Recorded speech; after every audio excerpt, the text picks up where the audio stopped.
Everybody's ready. No problem. Yeah? Okay. We're in public, Chair.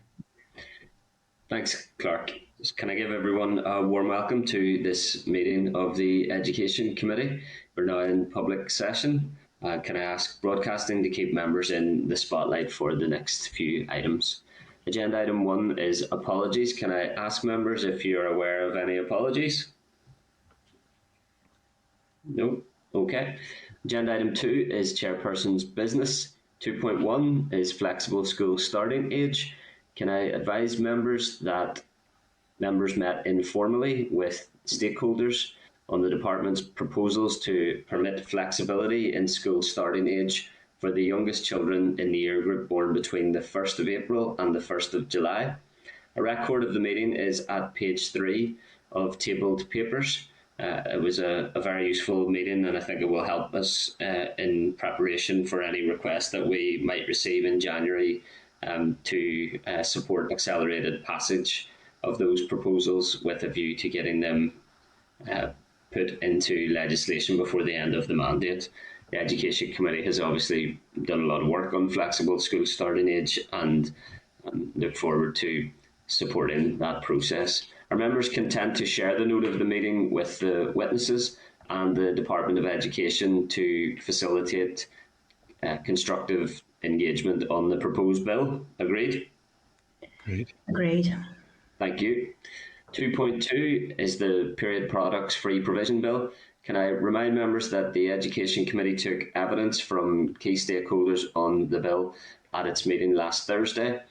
As the Education Committee didn't have a decision-making quorum, it was unable to follow up the issues raised. Can I ask members if you're content to write to the bill's sponsor for clarification regarding issues such as oversight and consistent implementation of the bill? Agreed? Agreed. Thank you. Agenda item 3 is draft minutes. Can I refer members to draft minutes of the committee meetings on 7th of December, 8th of December and 9th of December at pages 6, 9 and 16 of your packs and seek your agreement. They are a complete and accurate record of proceedings. Agreed? Agreed. Thank you. 4 is matters arising. Can I refer members to correspondence from Into, providing speaking notes from the Education Committee with teaching unions on Tuesday the 7th of December at page 20, and ask members if you are content to note. Content. Thank you.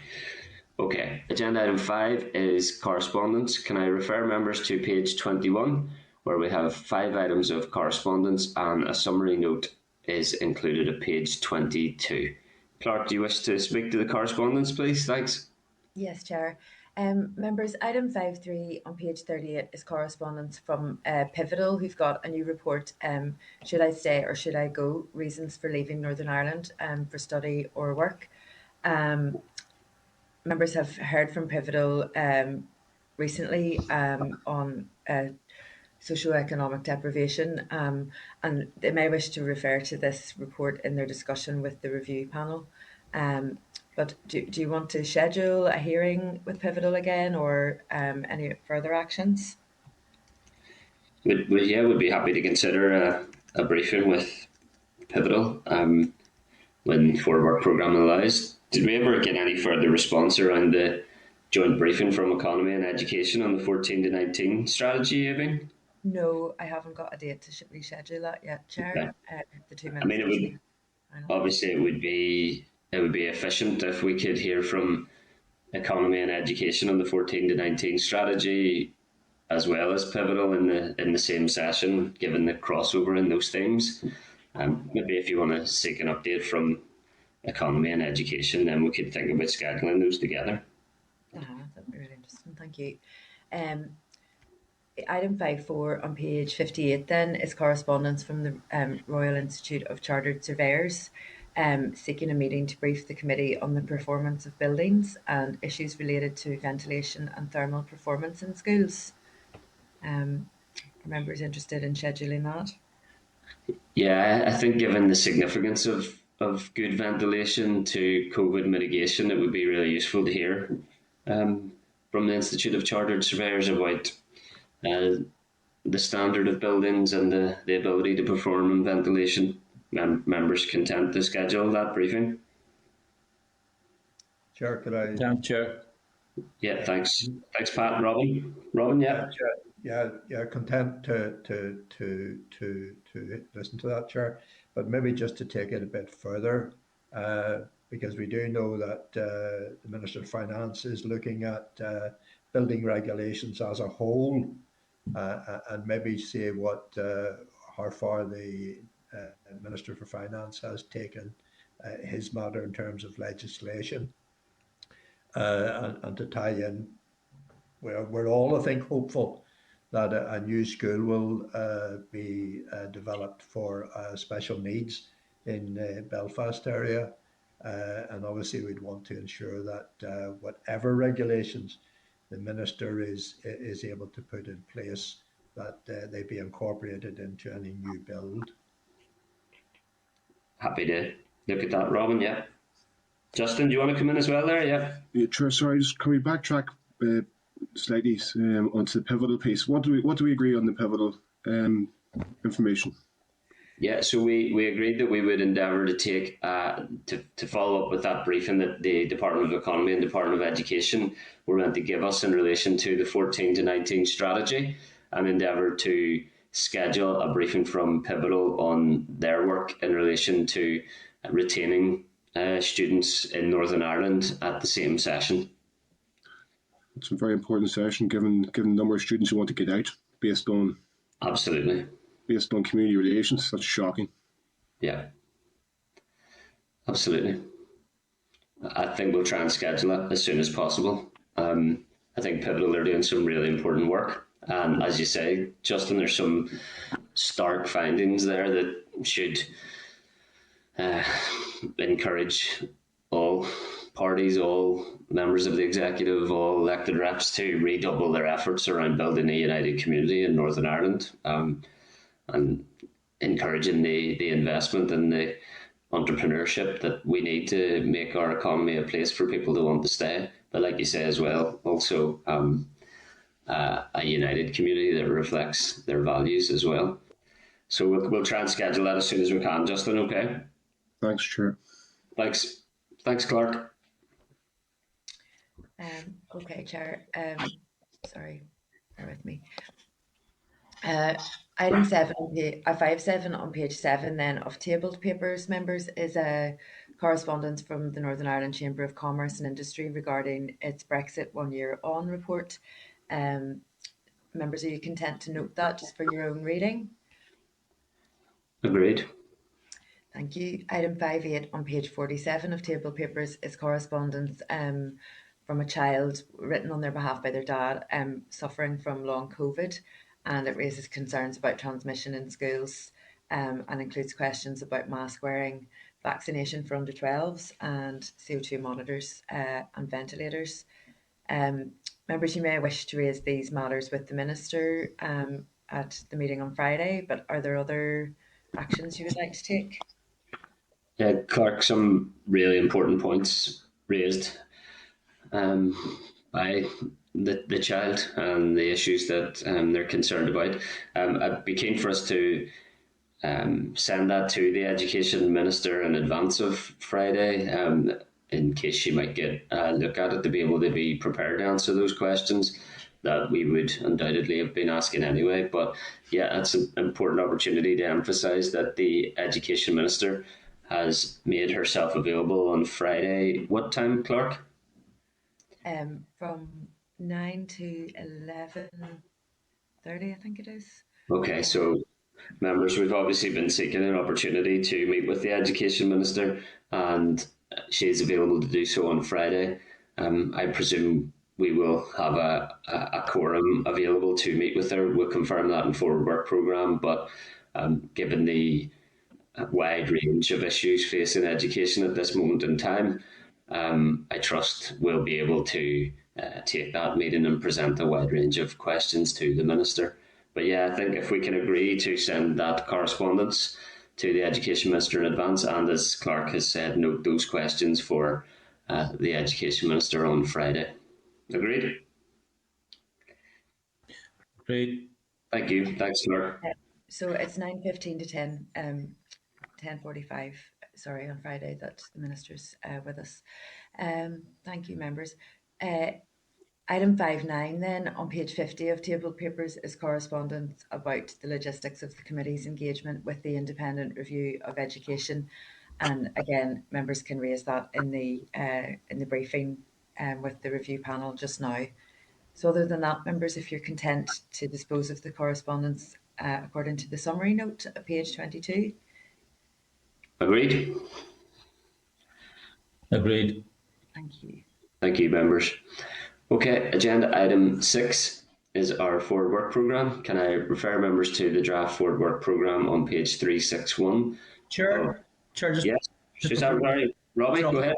Just before we move off correspondence, and if this is just in case I missed the opportunity, would the committee be content to maybe write to the department with regard to information for schools with regard to school trips that are coming up? Because I'm sure you're getting it yourselves from different schools contacting us about trips that have been postponed from 2020 and probably even and maybe booked for 2022, and things have changed, so the advice has possibly changed. So some of the schools are looking at confirmation because insurance becomes invalid, and there's some schools reaching out to say, like, could we get a clearer steer from the department as to how this lies in early 2020?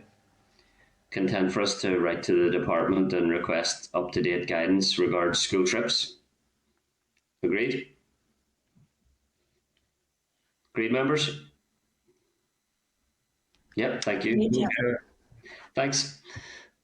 Okay then, forward work programme at page 361 of the meeting papers. Can I seek the committee's agreement to endorse the forward work programme?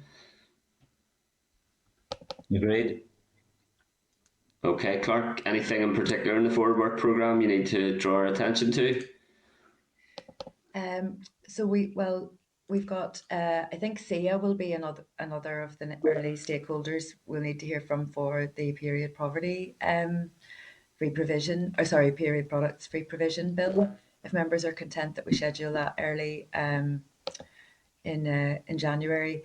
The other thing was just about the 5th of January, members. So one of the briefings, officials weren't available to give it on the 5th. So that meeting would simply be a DA briefing on children and young people's strategy. And it did occur to me just to check in with members about their availability on that date. It is technically still recess.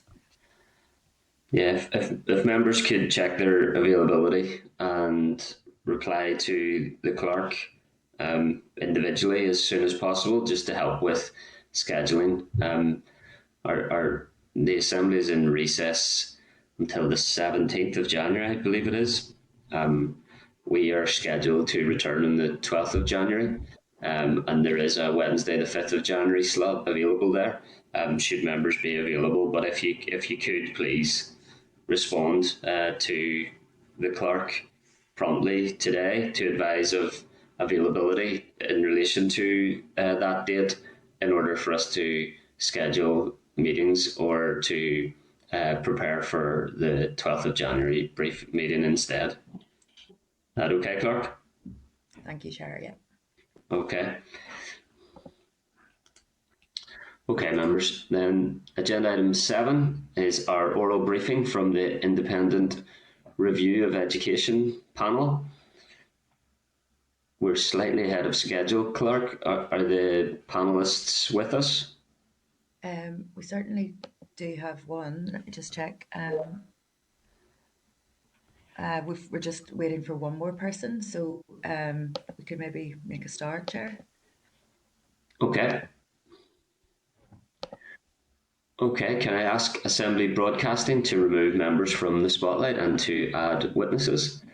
Can I refer members to a briefing paper from the Independent Review panel at page 367 of your packs, and a briefing paper from the committee clerk at page 54 of table of papers? Can I just ask that anyone who isn't speaking mute their device to avoid background audio. Thanks for that.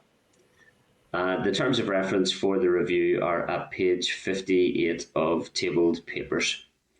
Can I give a very warm welcome then to Dr. Keir Bloomer, Chairperson of the Independent Review of Education, Sir Jerry Loughran, Vice Chairperson of the Independent Review, Marie Lindsay, Panel Member, Independent Review of Education, Robin McLaughlin, Panel Member, Independent Review of Education, and Isabel Nesbitt, Panel Member of the Independent Review of Education. You're very welcome at the Education Committee this morning. We're really grateful for your time. Can I advise witnesses that I can give you up to 10 minutes to make an opening statement, followed by questions from the members, which obviously can be answered across the panel of witnesses. Thank you. Thank you very much, Chair, and thank you for the opportunity to come and meet with the committee and at least give you an initial briefing. I'm sure you will understand that we are at a very early stage in our work. We have reached no conclusions on any issues so far, so the extent to which we can answer questions is really rather limited. But I can bring you up to date with what we have done so far, and I am, of course, happy, as are my colleagues, to take questions. Can I first of all say that I am enormously honoured to have been asked to chair this independent review, and I am greatly enjoying working with a very talented and very friendly panel, and I hope that much of use will come out of our efforts. You have really already introduced us, so I won't bother to say any more about that. I'm sure that all members are aware of the fact that the origins of this review lie in New Decade, New Approach. And I'll draw your attention to the key passage in our terms of reference, which is quoting from that review.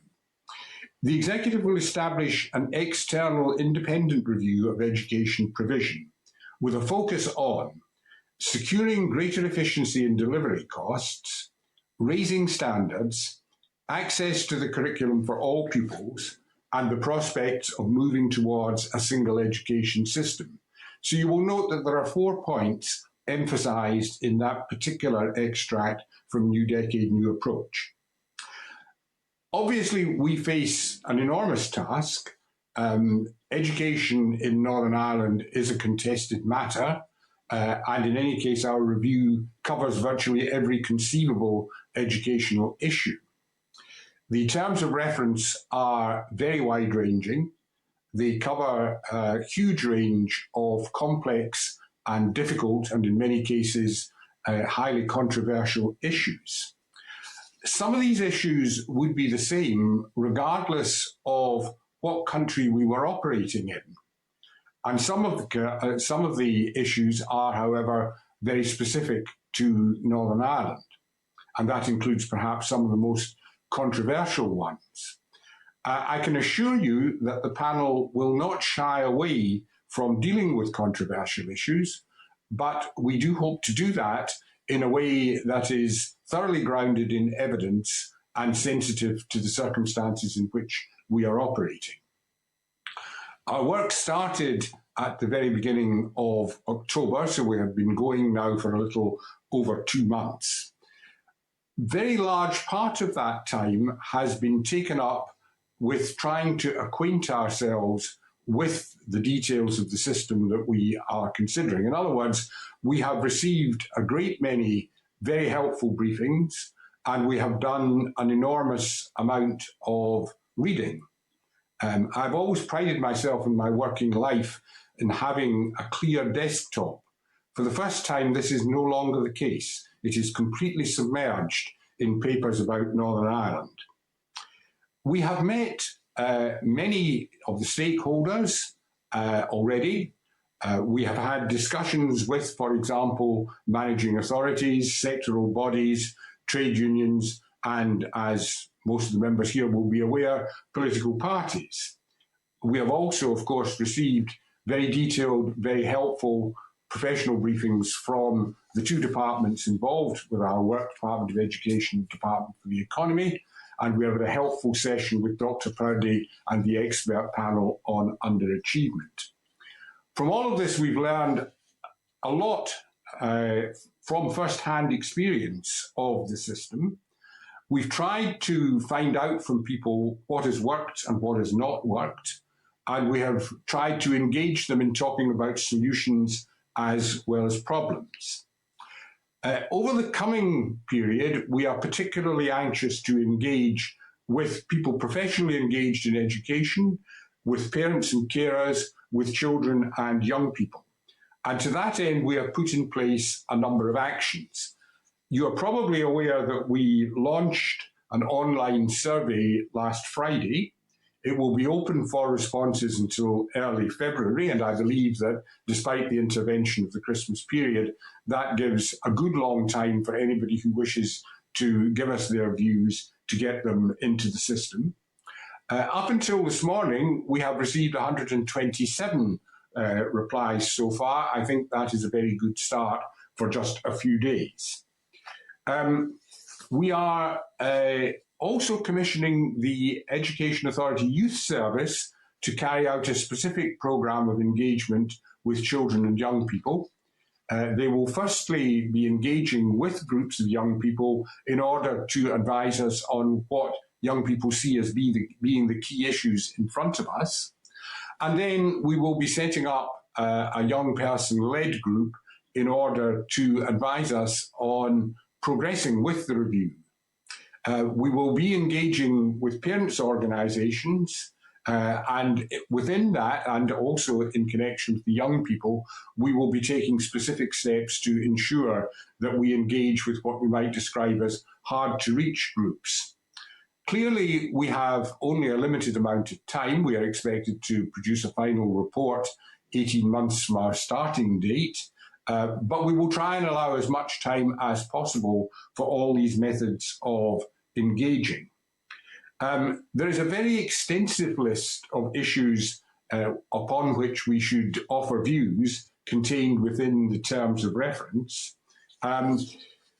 One area on which we've already had a degree of discussion is the question of funding.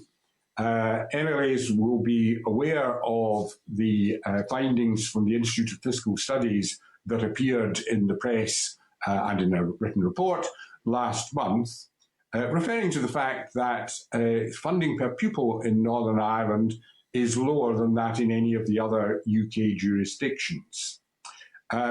Our terms of reference, in fact, specifically refer to significant budgetary pressures, and they call into question the sustainability of the system. So this is a matter which is already a matter of pressing concern to us, and we have commissioned detailed work from the department on this particular subject. Obviously, we would welcome views from you or anybody else on the financing of the system. So in conclusion then, Chair, as I said, I feel very privileged to have been asked to chair this group.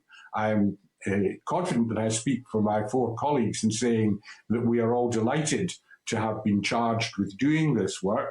It is extremely important work, and in carrying it out, we will be focusing on the interests of young people, on learners. That is going to be central to what we are doing, and our aim is to produce a report that improves educational experience in the future.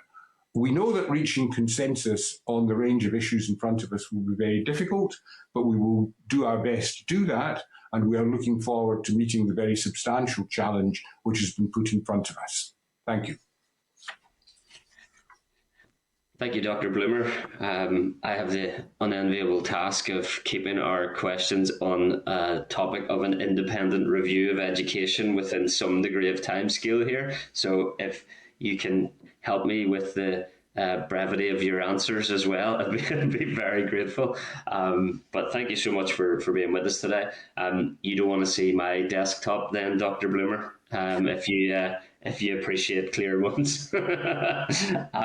Okay, perhaps could I ask a question that maybe allows all the panelists to say a short amount about the experience and, as you referred to earlier, talent that qualifies them to perform their role as panellists in the independent review of education, and maybe one or two early key issues that they've encountered as a result of your first sessions. Would that be possible? Certainly. I'll let my colleagues go first. I've already spoken quite a lot. Thank you. Marie, would you like to go first? Okay, thank you very much. Well, you probably know I'm Mary Lindsay. I taught for 21 years. I was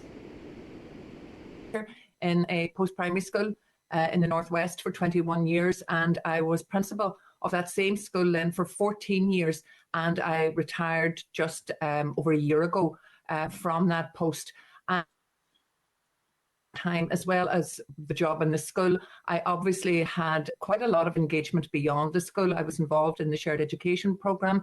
I was involved in a lot of work with local businesses through the Derry City Council, and I also worked I was involved in the specialist schools programme way back from the very start, and of course involved in the entitlement framework and working with other schools in providing provision at Key Stage 4 and Post 16 with our local FE colleges. I'm a member of the Ulster University Council, so I have an eye on higher education as well. And I suppose the answer to the question about the issues we have encountered, I would just answer all that our chair has outlined. You know, I think the issues facing education in Northern Ireland are well documented. They regularly appear in the press and on social media, and I think the panel is very well aware of those key issues. The ones that are most pressing in my mind is really the whole issue of the pathway of a child from the earliest stage right through. What can we do for our young people in terms of that pathway and that progression route? That's really what I'm keeping in mind as all the other issues come in. Thank you. Thanks, Mary. And I should say congratulations on your National Teaching Awards Lifetime Achievement Award. Far too modest to refer to that yourself. Massive congratulations from everyone in the Education Committee for that achievement. Well done. Thank you. Thank you. Can I bring in Isabel Nesbitt next? Thanks. Thank you very much and good morning. I'm Isabel Nisbet. My career has been in government and regulation, both in England and in Scotland, where I come from. But my particular experience, I think, is twofold. I was the first CEO of Ofqual, which is the regulator of qualifications in England. And also I've worked overseas on education. I spent some time based in Singapore. And I think what I hope I would bring would be some in-depth experience of the world of qualifications for all ages, including the quite complex scenario of vocational qualifications and links with the world of work. I've also been on the board of governors of 4 universities in England at different times.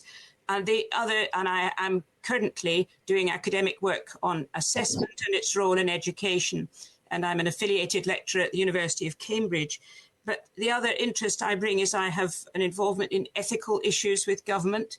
I'm on 2 advisory committees for the Westminster government, a National Statisticians Data Ethics Group, and also the Biometrics and Forensics Ethics Advisory Group. So I always try to bring in some discussion of ethical principles as well as educational ones. So I'm very pleased to be involved in this study, and it's very much the priority for my own work. Thank you. Thanks, Isabel. And can I bring in Robin McLaughlin, please? Thank you, Chair.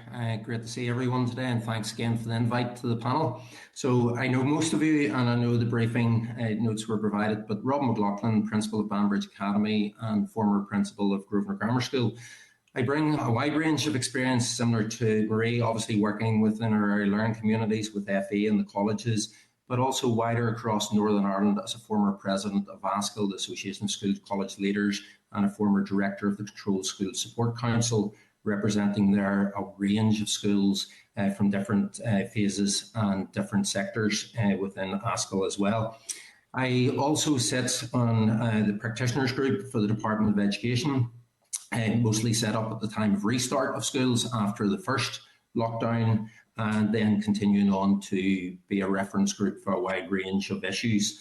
I also do quite a bit of work with our universities and with the examination authority in helping inform their practice to ensure that we meet the needs of all of the young people in our community. That, in a sense, brings me to the main issues that I see, and it echoes what has already been said by our chair and other panel members. It's to ensure that we have an education system that meets the needs of our young people and allows pathways through to the world of work, the world of economy, and leading to a happy, fulfilled life, and ensuring that we do that. I've been really pleased with the engagement the panel has received from all the key stakeholders, and I want to pay tribute today to the MLAs that have come forward to the panel. We've all thoroughly enjoyed engaging with you to date, and we look forward to continuing to engage as we go through this important piece of work. Thanks for that.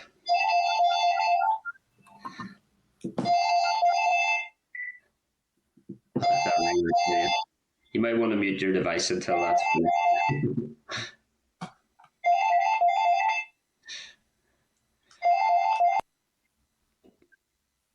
Thanks very much indeed for those opening remarks.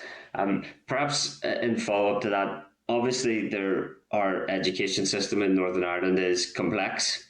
We have a wide range of school types and stages, preschool, primary, post-primary, selective, non-selective, controlled, maintained, grant maintained, voluntary grammar, integrated, non-integrated, special. How will the panel ensure engagement with the people of Northern Ireland and indeed representatives of all of those sectors and types of schools in Northern Ireland?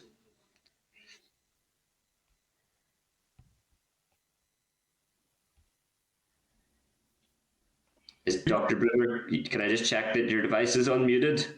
I think it is. Can you hear me? I can now, thank you. Did you hear that question okay? Yes, I did hear that question. Thank you. I've already mentioned the survey that we have started, and that gives everybody in Northern Ireland the opportunity to engage with us if they wish to do so.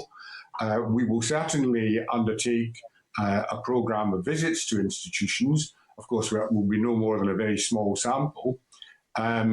We will engage with groups of people who represent the various sectors. We had hoped, for example, that yesterday, because we were originally planned to be in person working together yesterday, we would have engaged, for example, with the Association of Heads of Special Schools, and we will engage with similar groups as we go along.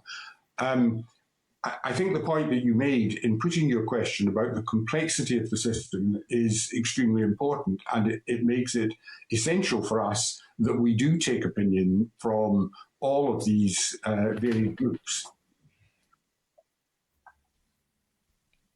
Thanks for that, Dr. Bloomer. And I suppose I would encourage that the engagement with the people of Northern Ireland is as creative and proactive as possible. It can be difficult for everybody to be aware of online surveys, and hopefully there will be a possibility for that. I think particularly children and young people, it's encouraging to hear that there will be engagement with the EA Youth Service, but I'm sure you'll be aware of the Northern Ireland Commissioner for Children and Young People's Youth Panel and the Northern Ireland Youth Forum, to name only a small number of youth representative organisations. I'll finish with the final question. You mentioned contested, controversial issues, and you mentioned the expert panel on educational attainment. The expert panel refers to academic selection as a systemic inequality in our education system. Will post-primary transfer be a key issue for consideration of the panel? Yes, I did say in my introductory remarks that there are a number of specific Northern Irish issues that we have to deal with. Some of them are very contentious. Obviously, the question of academic selection comes very high on that list. So, yes, we will most certainly be considering it. Okay, thanks for those answers so far. Can I bring in the Deputy Chairperson, Pat Sheehan, MLA, please? Thanks. Thank you, Chair, and thank you to all of you. Sorry to cut across you. I might pass the chairpersonship to you now for smooth runnings, as pre-agreed, if that's okay, and you can introduce Robin Newton after yourself. Then, thanks, Okay. thanks, Pat. Yeah, thanks, and thanks to the panel. I suppose I don't need to say you have a very difficult job ahead of you. And I mentioned to you the time I was in speaking to you in the Stormont Hotel that the North here has the longest tail of underachievement in Western Europe. And that's a damning indictment on the education system here. One of the things I think is vitally important in the process that you're involved in is that you follow the evidence and the evidence from experts. It's vitally important, of course, that there's consultation with stakeholders, with parents, with students, and so forth. But all stakeholders must be presented with the most up-to-date evidence about why there is such a high rate of educational underachievement, the connection between poverty and underachievement, and the best way to move away from that situation. And one of the things that concerns me about this place in general and these islands that we live on is that there's a reluctance to look at international best practice. And we've seen that throughout the pandemic. And I'm not talking in terms of education, but in terms of public health. Countries in Southeast Asia in particular, who have dealt particularly well with this pandemic, have had low death rates and low hospitalisation rates, and we have learned nothing from them. In fact, when I was on the Health Committee last year, I asked an official from the Department of Health if they had contacted any of those countries to seek advice on what they had done, and the answer was no. And I don't know whether it's a colonial mindset, how dare the colonies teach us anything? You probably also see it in terms of the poor take-up of modern languages. We expect everybody will understand English and so on. So, we need, and this panel needs to look at international best practice. And we don't need to go to Southeast Asia. There are systems closer to home who are performing particularly well. So I suppose the first question is, where does international best practice fit into the work that you're going to be carrying out? Thanks. Right, thank you very much. I agree entirely with what you said about the importance of tackling underachievement and about the strong link that exists between underachievement and poverty. So these are matters which are of great concern to us. I also agree entirely with you that while there is much to be gained by looking at the various UK jurisdictions, that does not constitute the sum total of the world's wisdom on any matter at all.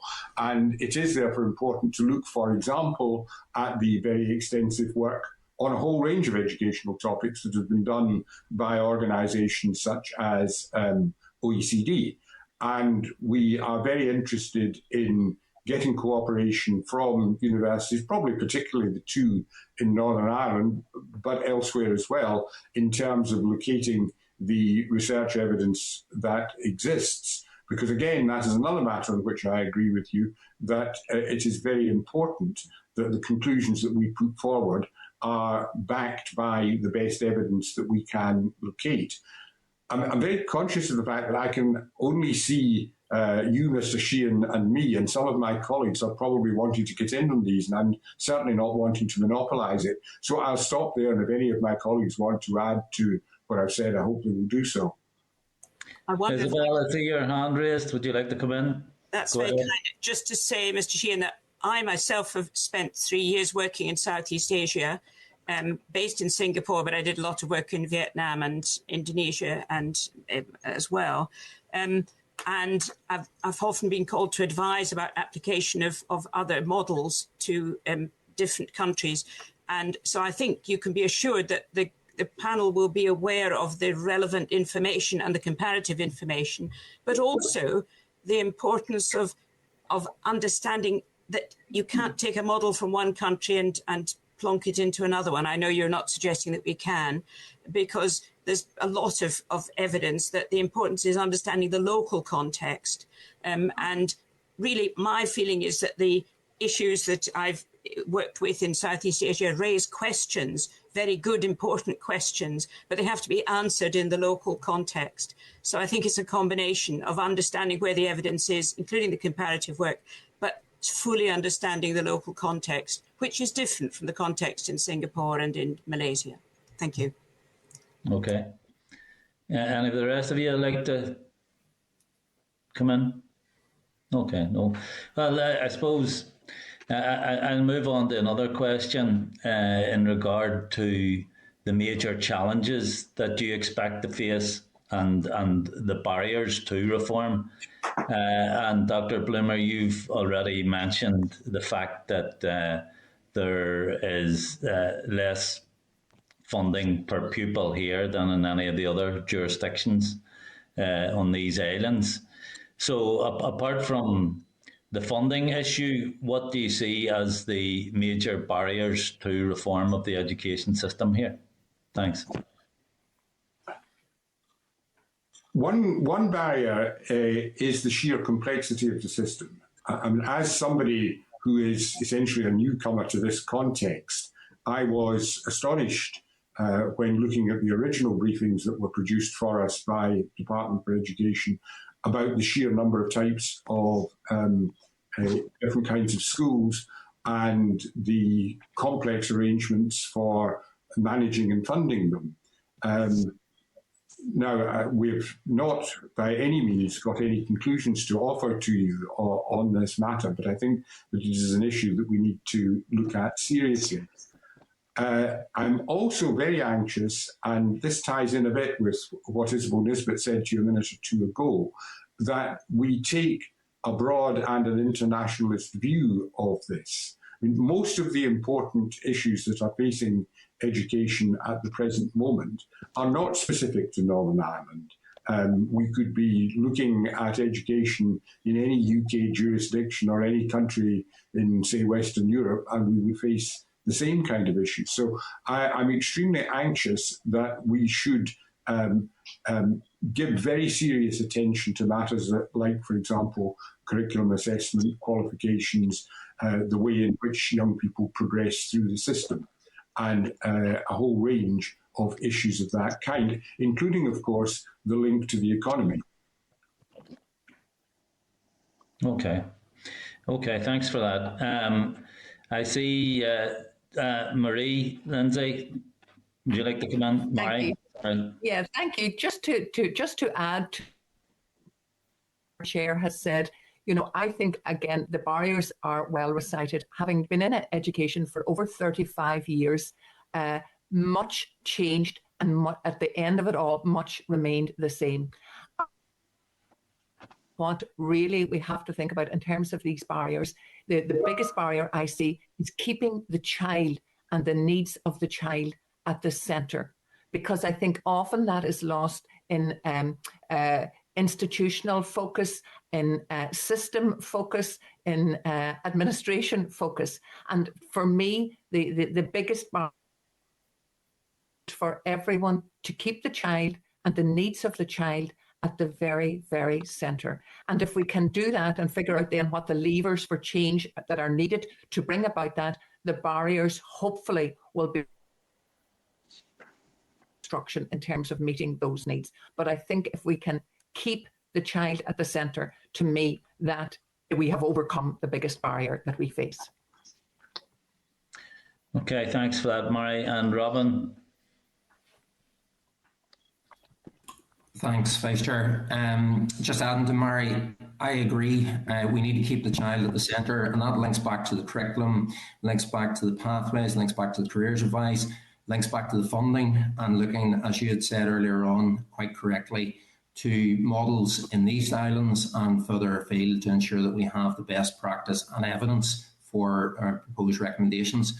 And a big barrier within that is going to be consensus and how we move forward. And I would challenge all around the Education Committee as well, that eventually there is going to need to be a consensus formed as we move forward, so that the child is at the centre of that consensus as we move forward together as a country to ensure that we meet the needs of our young people and they can progress on, as I said earlier, into the world of work and have a happy and fulfilled life. Okay, thanks for that, Robin. I see Jerry Loughran has joined us. Can you hear us, Jerry? Yes, indeed. Can you hear me? Yes, we can. I think you're on your phone by the looks of it.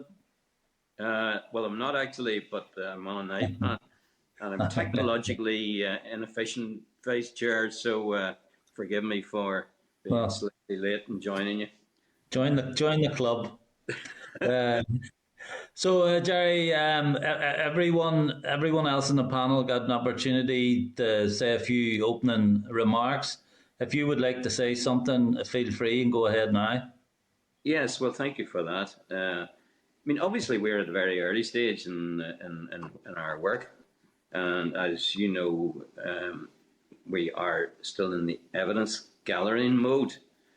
So, I regard us as being very much listening at the present time to the views of all the stakeholders, and not least your committee, and using these views to come to conclusions which we hope might be helpful. But we start obviously with significant problems, and funding, as you yourself have mentioned a minute or two ago, with the whole issue of funding, and that is going to remain a problem going forward. The Minister of Finance has put out a consultation paper on the budget, and the consultation paper clearly states that we are going to have to try and find ways and means of significant additional funding for health, and that can only be achieved by other departments taking cuts. The Department of Education was already facing shortfalls for the coming years. So further cuts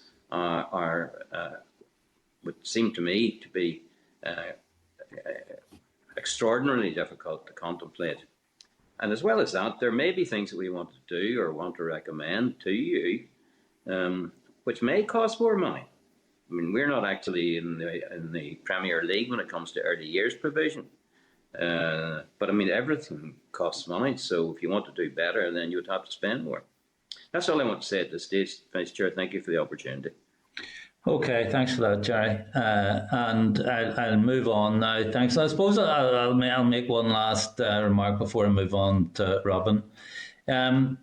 It has been suggested, and from various quarters, that there needs to be a radical shake-up of the education system here, but that in looking at your CVs, the panel members, not all of you would be noted for being particularly radical in your outlook, and therefore perhaps the suggestion is you're on the panel because you're more likely to support the status quo rather than come forward with any radical shake-up of the education system here. How would you respond to those accusations? Thanks. Isabel, you have your finger up. Go ahead. Thank you so much. I would just like to say that I didn't spend my career as a fixer. I hope that I've tried to bring an ethical drive through all that I do, and I see that as hugely relevant to this review. It doesn't mean, however, that you ignore the practicalities of achieving change.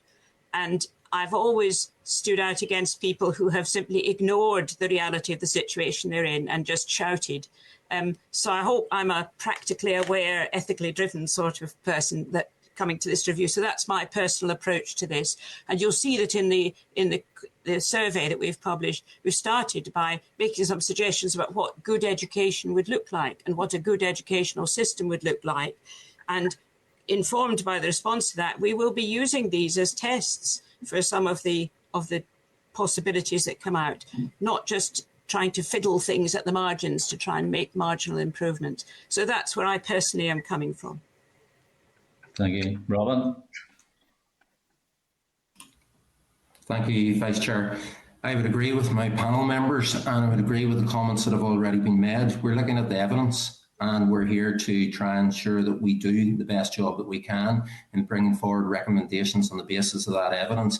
And as we've already heard from a number of stakeholders, there's a wide range of views and opinions. And I have been delighted throughout my career to work with people from a wide range of views and opinions to try and form the basis of a consensus in moving forward. And that's the key in this programme of work. It's a challenging task, there is no doubt. And there's no doubt education is in need of reform for the issues that have been outlined already and are included within the terms of reference. It is a privilege to do this work, and we will do it, and we will do it to the best of our ability. Okay, thank you. Mari? I consider shaping the future for young radical activity, and I've been engaged in it for 35 years. And, you know, I think the track record, certainly of the other members of the panel that I've known, would show that, you know, the work that they've been doing is radical. If you are bringing about improved opportunities and improved outcomes and improving the life chances of young people, to me, Pat, that is radical work. And, you know, I think, it depends what you mean by radical in terms of what we do.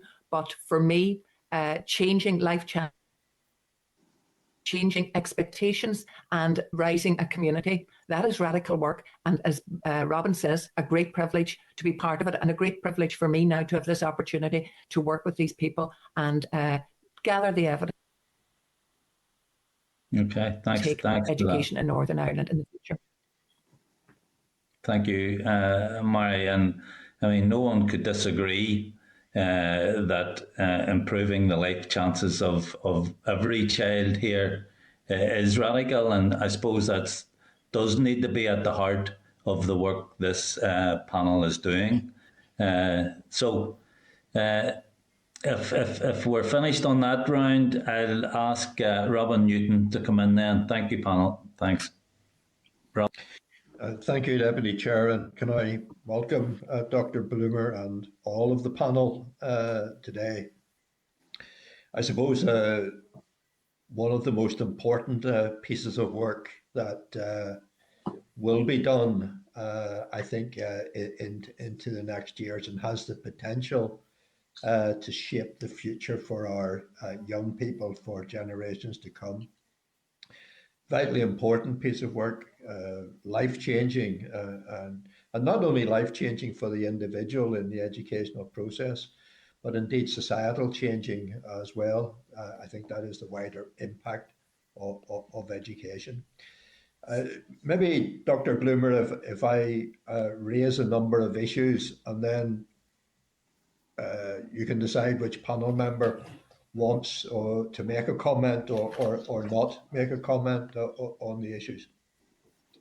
I do first of all think that the ethos that has been mentioned by particularly Marie and Mr. McLaughlin, that we're going to look at the pathway for the child and that barriers for a child, and I would describe it in my own way as no child being left behind, and I think that is where I think the Educational Committee would want to go.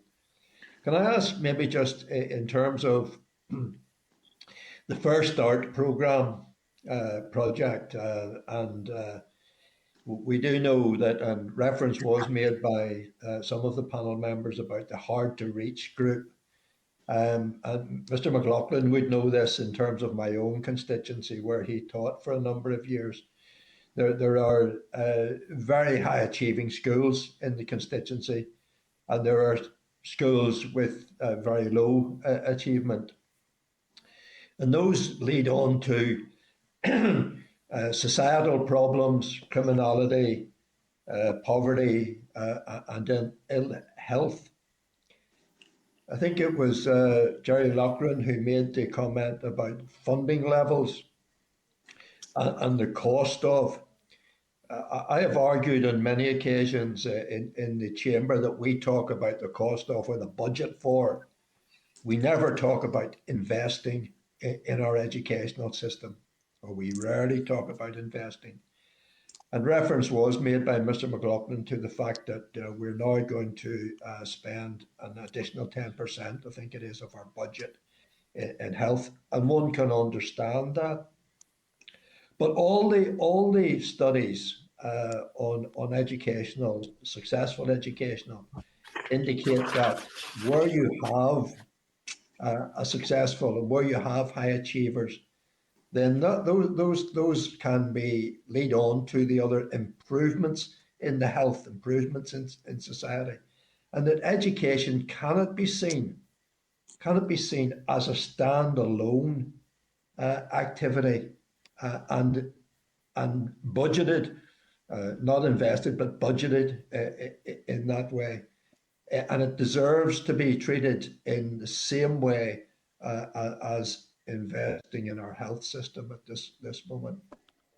And at the same time, we have the situation where education, and then we have education and further education and higher education.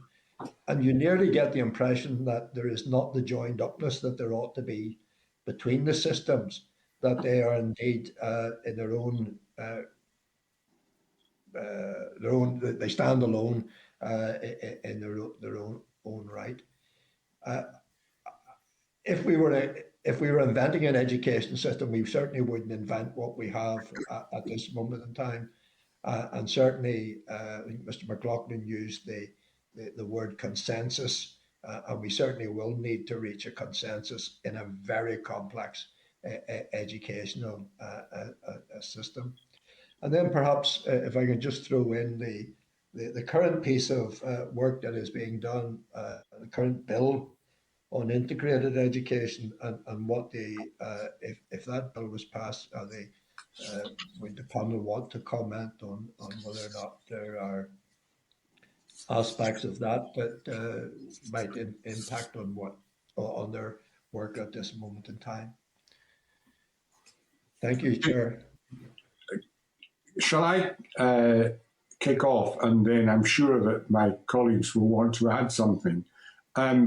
I'll make 3 points, if I may, which I think relate respectively to the main 3 areas that you raised there, Mr. Newton. The first one, which was about links between education and other issues such as poverty, criminality, ill health, and so forth. Again, I find myself in complete agreement with you. There's a man called Harry Burns, who used to be the Chief Medical Officer in Scotland, who used to speak extensively on this subject. And one of his tricks was he would put up a graph, which he said showed the strong correlation between poverty and underachievement at school. And then he would say, whoops, I put up the wrong slide. That was the one that's the correlation between poverty and the prevalence of heart disease. And then he would put up another slide and apologize for that one too, because it was the correlation between poverty and contact with the criminal justice system. So you're absolutely right. All these issues are very strongly correlated. Disadvantage in any one of these areas almost invariably is associated with disadvantage in all of the others. Education has the great advantage of having contact with all young people and therefore the opportunity to break into this cycle of disadvantage. And I'm sure that one of the things that we will certainly be concentrating on is how we best do that, how we can manage to reduce the incidence of underachievement, and were we to succeed in doing anything significant to break the link between poverty and educational underachievement, we would, I'm sure, simultaneously be helping to weaken the links between all of these other disadvantageous circumstances. So I'm totally with you on that. Your second point was about joined upness within the education system. This is something which we have already spoken about to a limited extent. We do think that it is important that the young person is offered a coherent pathway that extends from the very earliest years right through into adult life. And in offering young people a coherent pathway, the first thing we have to try and do is make sure that the interests of the young person take precedence over the interests of institutions. And that requires a major mindset change, because human beings are all too likely to, often for quite good reasons, put first the interests of their institution, whether it's the school, the further education college, the university, and not see what they are doing as part of a much bigger and ideally much better joined up chain. So again, I'm happy to agree with what you say.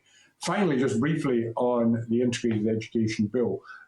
As a panel, we will have to make recommendations appropriate to whatever context actually exists at the time when we publish our report.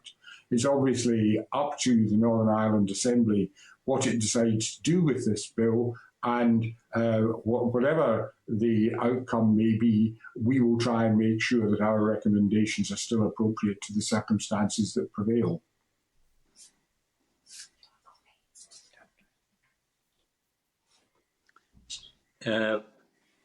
May I add something? Robin, go ahead. Thank you. Just picking up on the point about the legislation currently before the Assembly, as the Chair has said, that's a matter for the Assembly. However, could I make the point that the review is a very wide review and encompasses pretty well every aspect of education that anybody could imagine, from early years right through to higher education. There are no subjects off limit, and many of the issues that we will be looking at, I'm quite sure we will be making recommendations for change. Very often change requires legislation.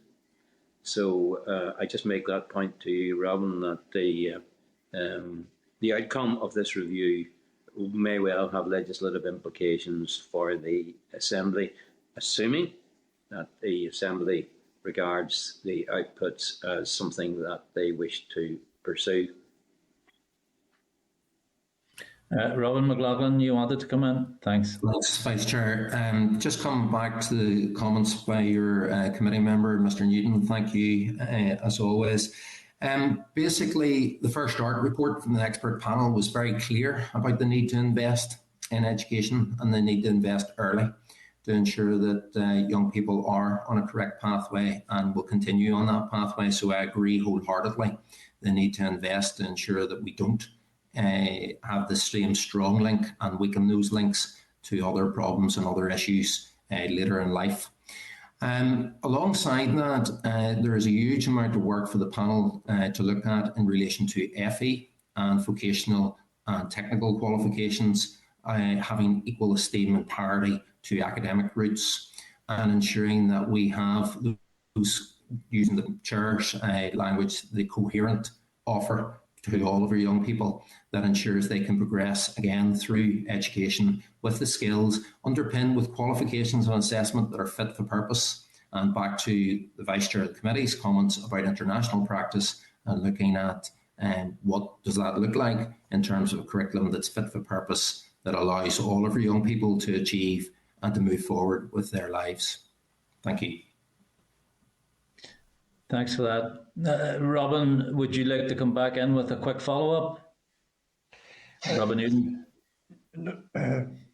Thank you, Chair, and thank the members of the panel. No, I'm quite happy with the responses. So I can't disagree with anything that was said. Maybe just the one comment, and I would want to see that the First Start document, maybe the chair, Dr. Bloomer, would comment on this, that the First Start document strategy activity goes forward hand in hand with the work that the panel are doing in this review, and that there would be no impediment. And I'm sure that would be the case, but maybe Dr. Bloomer would like to make a comment on it. Yeah, I'm happy to confirm that that's my view as well. It's a good report and it says a lot of sensible things. Okay, thank you. Thanks for that. And I'd like to bring in Daniel McCrossan now. Are you there, Daniel? Yes, Chair, I am. How's everyone doing? It's very good to have you with us, and it's great to meet you all again. I just want to say, Marie, to follow on from what the Chair said as well, and congratulating you on your well-deserved recognition. And, you know, like I was just thinking about some of the questions that were posed earlier. You know, you didn't get a Lifetime Achievement Award in education by making time, as they say. So, you know, you're forward seeing a high achieving principal, and I think that, you know, that the award was very, very well received, and want to congratulate you, and also because you're from the Northwest as well, which is always an important plug. Thank you all for being with us. I'll just go straight to questions because no time will be tight by the time we get through the various members.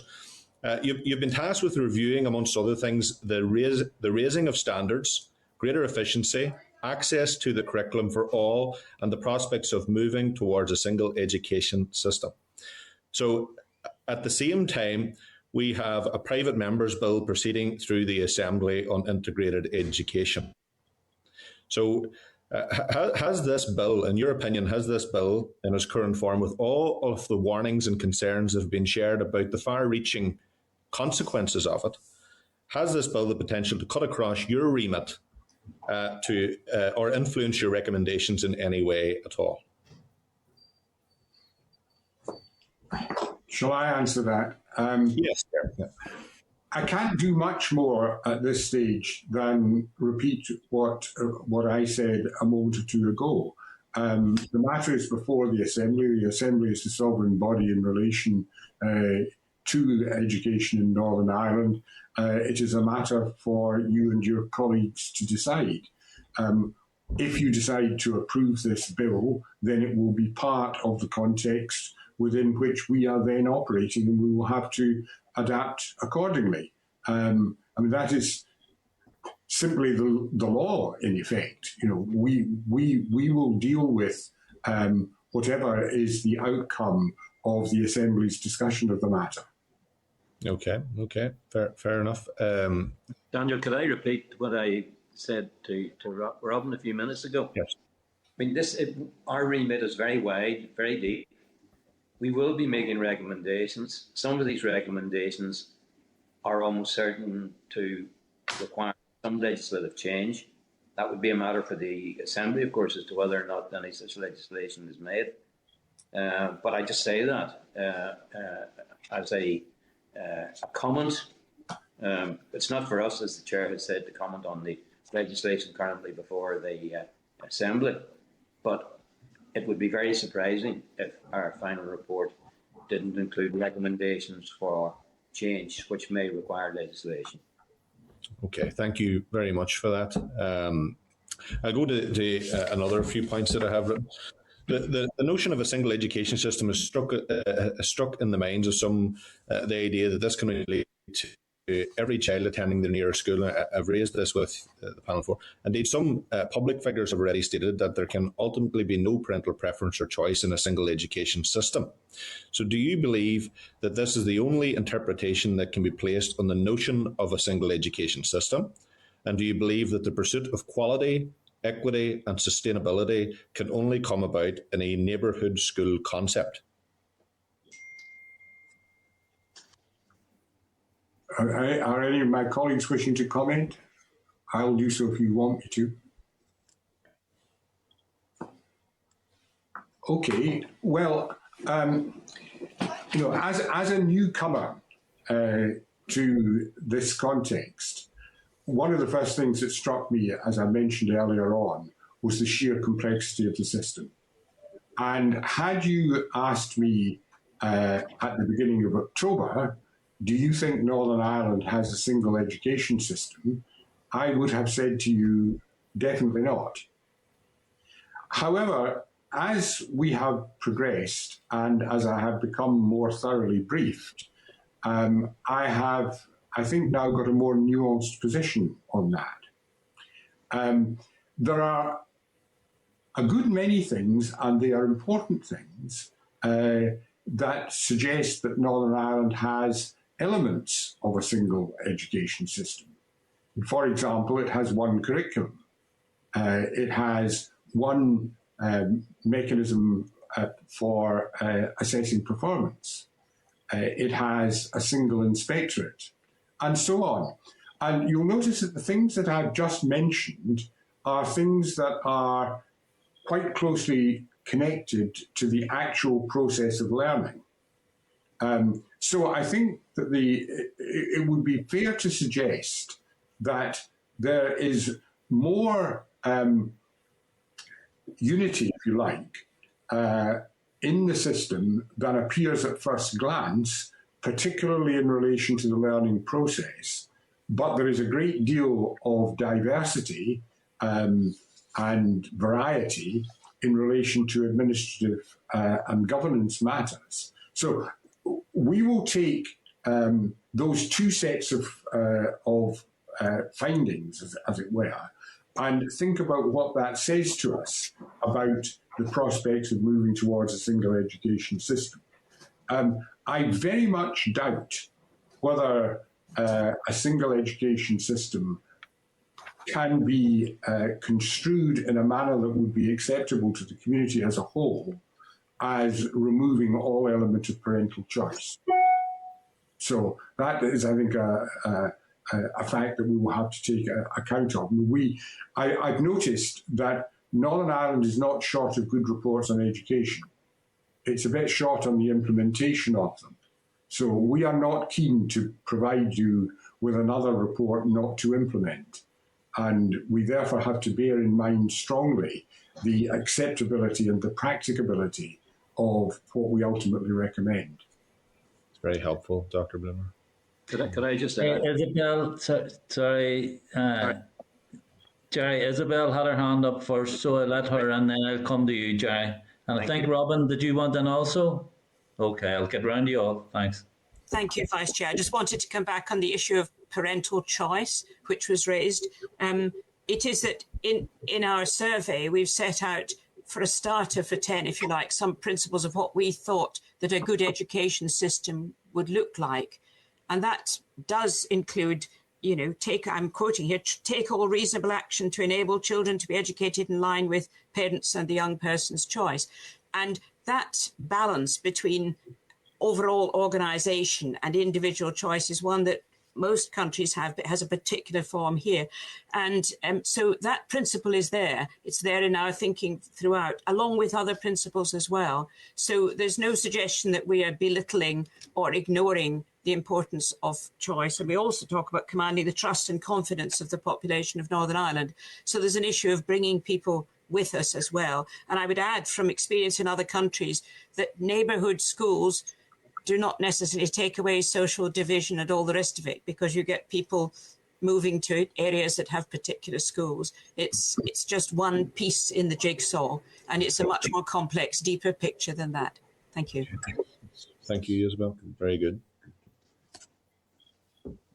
Jerry Loughran. Thank you, Chair, Vice Chair.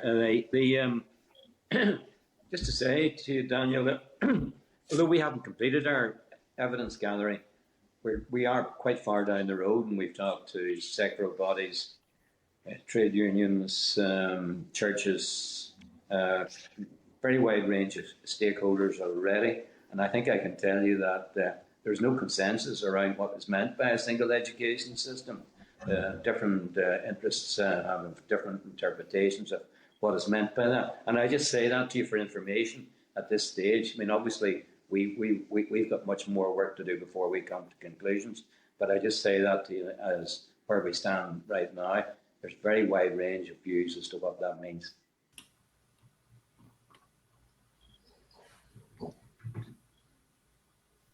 Sorry, Robin, would you like to come in now? Thanks. Not a problem. Vice Chair is just waiting. Thank you, Daniel. Thanks for the question. And I'm really just echoing what my colleagues have said.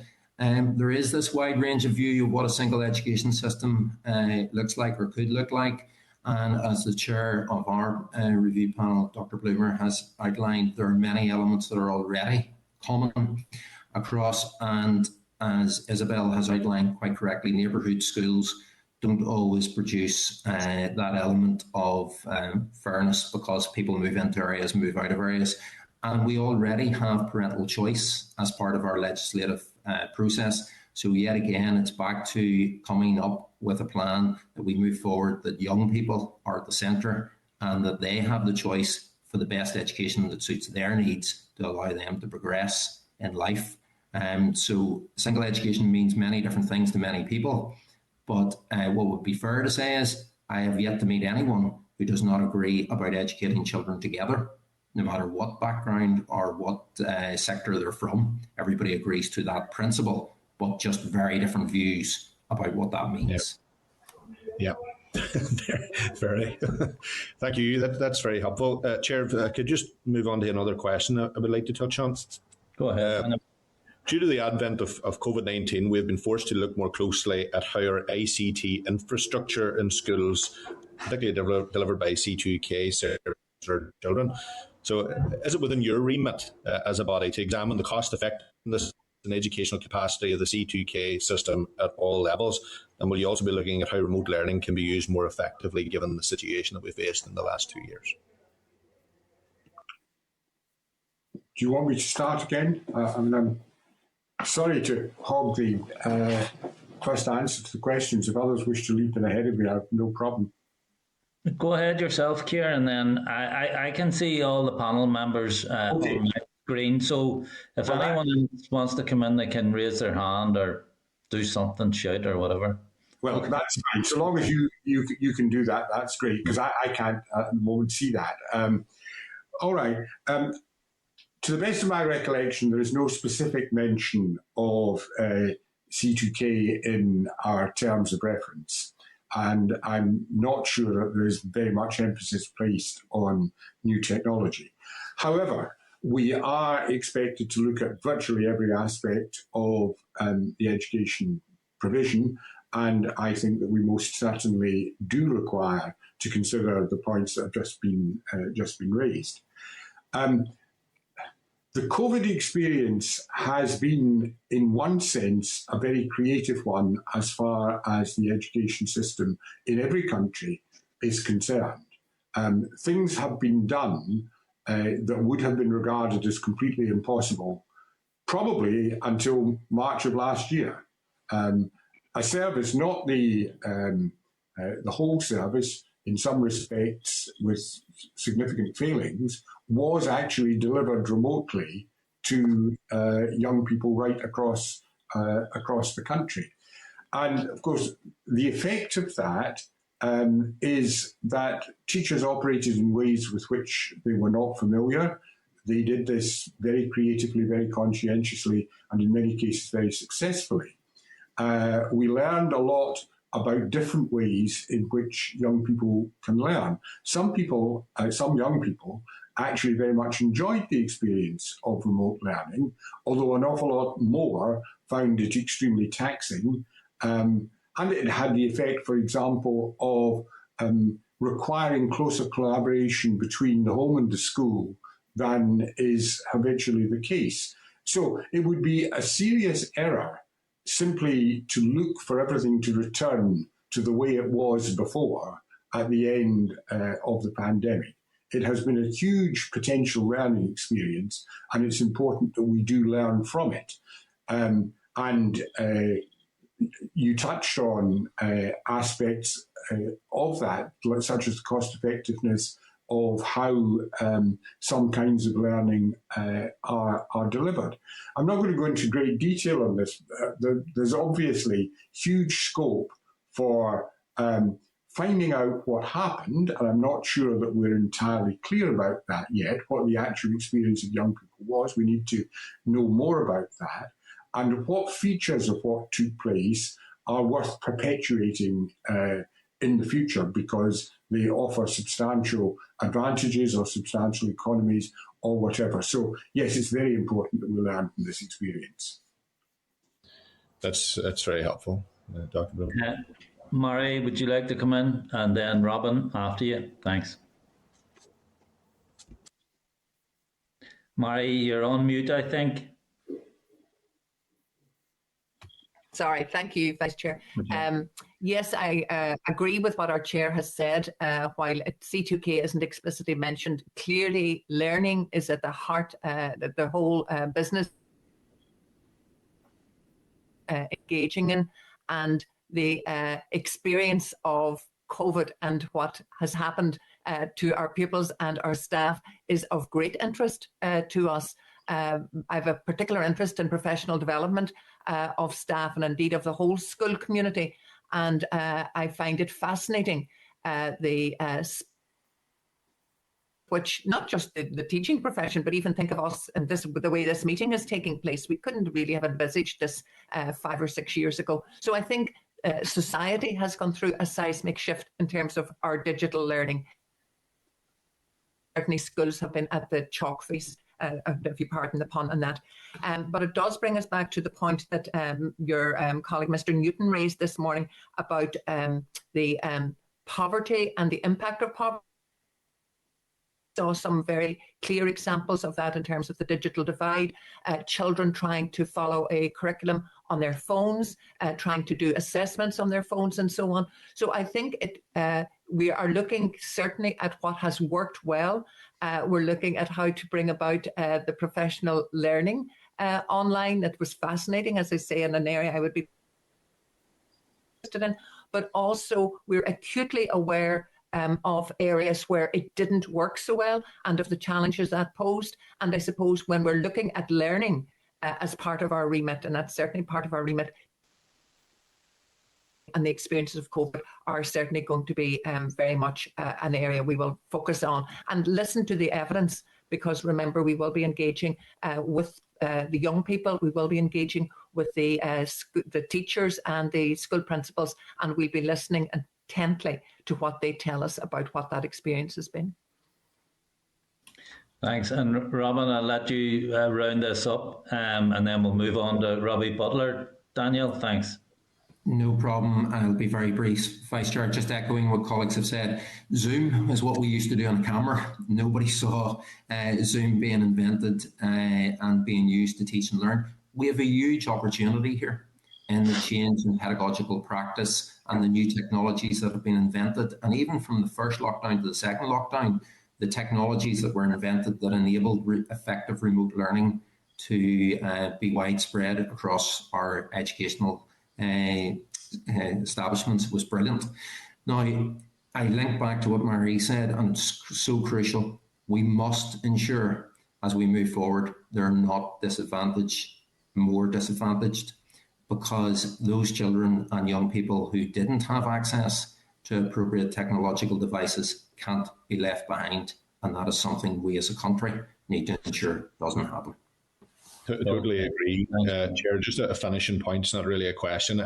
Thank you for your answers to those questions, most helpful and very reassuring as well as to the direction that you are headed with this review. I can say on a finishing point that I have grave concerns about the suggested proposed 2% cut plus inflation on top of the deficit that already exists. And I have serious concerns about the impact it will have on children's education and the real lack of appreciation of the seriousness of this at an executive level. And certainly I support the work you do and believe that you will need extra resources to ensure that it's fully implemented and deliverable. These cuts are just making that even more difficult, and I'll be raising that at every single level. Thank you. Okay, thanks for that, Daniel. And could I bring in Robbie Butler? Are you there, Robbie? I am, Chair. Thank you so much. You look like the man from Milk Tray with that polo neck on you. Just don't be parachuting through my window on a rope. Yeah, if you want, Robbie, if you want to send me a box of Milk Tray, feel free. I'll accept. Good man. Hey, welcome, panel. Thank you so much for sharing some time with us. And I see, Keir, you're not smiling. You probably haven't got the Northern Irish sense of humour yet, but I hope you found that funny. And I know we're on to talk about probably one of the most important topics we could talk about, which is the education of our children, which actually will underpin their futures, whether it's here in Northern Ireland or whether they choose to expand their horizons and move on. Can I start then with, I suppose it's the elephant in the room, and you alluded to it earlier, which was as regard to in education we have many, many reports in Northern Ireland. Some of them have been actioned, some haven't, and some were partly implemented. But we also know, in reality, one of the reasons for that is the political instability, and that's not that's not the problem of anyone other than politicians. It's nobody else's fault. It's political instability. So I'd imagine you guys have a risk matrix of some sorts, which is taken into view everything, the influences either in education or external to education. How important do you see political stability and the institutions here in Northern Ireland, not just for the delivery of the report, but probably more importantly, for the implementation of its recommendations?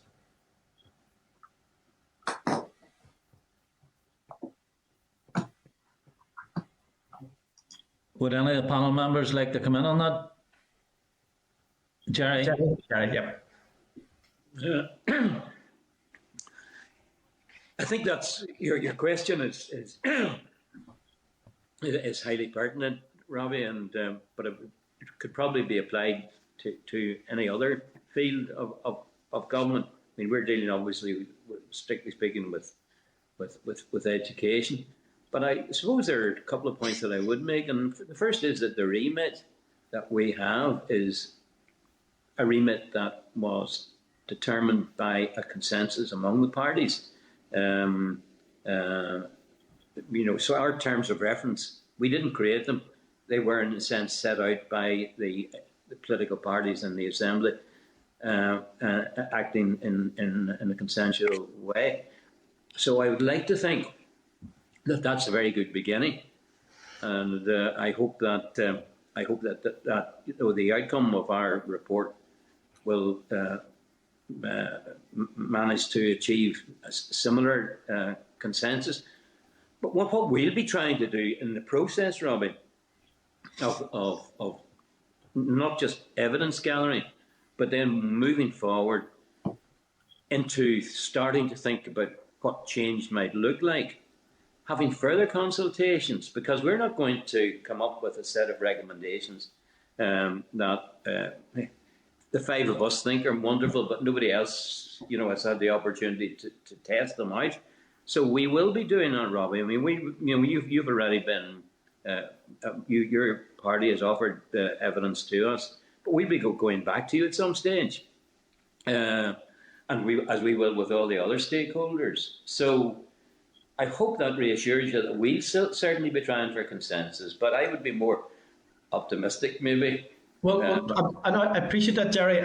What I'm probably getting at is that as we see with some of the challenges that we have reasonable consensus on, some of the things we're dealing with at the moment, a lot of the changes will require legislative change. Yeah. And that's what I'm getting at. That's the real problem here, I suppose, for any incoming minister, or if we have a period again where we don't have the institutions. That collective responsibility and collective, coming together to get that consensus is important. But actually, it doesn't matter squat if you don't have political stability and the institutions. But I know that's outside your remit. But what I'm getting to, Jerry, I suppose, is in the formation of your report, being cognizant of the fact that this is Northern Ireland, and that we can't let our children down, regardless of the mood of political parties in this country. And we have history, and over this past 4 years, whether it's due to Brexit or the protocol and threats of whatever they've been. And I just think there's a realisation for the panel to ensure that whatever they do takes that into consideration and doesn't leave our young people high and dry and at the hands of politicians who sometimes blow the wind. But listen, I don't need anything else on that. I'll just pop that down as a little marker. In regard to, and the purpose of this is obviously the education of our children, but there are lots of influences in that, and the two most important stakeholders obviously will be parents, families, carers and teachers. How broad is the review going to be to take into consideration things outside of the school setting? For instance, teacher training, opportunities for teachers and teacher support, and also familial support. And we know the poverty piece. We get that, so it's not to rehearse that, because we absolutely get that. But how do we support our teachers? How do we remove the barriers for teachers, for instance, around fair employment, and ensuring teachers and schools are adequately supported, not just in terms of fiscal, but in terms of opportunity and that support that they need to do their best, and families too, because our children need, obviously, they spend a lot of time at home, and some of those families have those additional needs as well as the children. Don't all jump at once. Robin, come you can Mary Lindsay, and then Robin. Go ahead, Mary. Okay, thank you. Thank you, Robbie. I have in staff professional development, and it was kind of a central focus of my professional career. So that's why I'm keen to respond to this. In my experience, programs of professional development for staff, they have their place, and they are of use. And using digital technology now, we can provide those for our staff. But really, I think the most important thing in terms of professional development, and for us as a panel, is to listen to the teachers themselves. Also, when you're talking about family and parents, and to listen to their needs. And often the solution around professional development is best placed with those who need it. In other words, they may well have within their community support and the professional development that they need. And the same is true for families. So rather than giving an answer to them in terms of this is the training or this is the professional development, I think it's back to good listening, understanding. Mary, could I make a suggestion? And seeing where that needs. Mary, could I make a suggestion? You're breaking up badly here. Could you turn your camera off, maybe? I think I missed. This is a brilliant answer, by the way. So that's why I'm asking. I don't want to miss any of it. Just see if that helps, maybe. Been good. Which is that better? Can you hear me better? Not sure it was. If you try, and maybe if I can't hear it, I'll butt in. It might be a bad suggestion. The other thing is, I'm quite happy. I mean, I can just give it, and I can respond and give it to you in an email, Robbie. I'm quite happy to do that. But really, rather than courses, what I think is professional development is about listening, identifying the need, and using both the teachers and the parents in helping you devise a solution that meets their need. In other words, and they co-design what the professional development will be. Does that make sense? Did you get that? Yeah, I got that, Mary. Thank you. I didn't do. Thank you so much. So that would be while as I say, the technology can provide. Sorry, Mary. Often the situation that schools are. Mary, sorry for cutting across you. Sorry.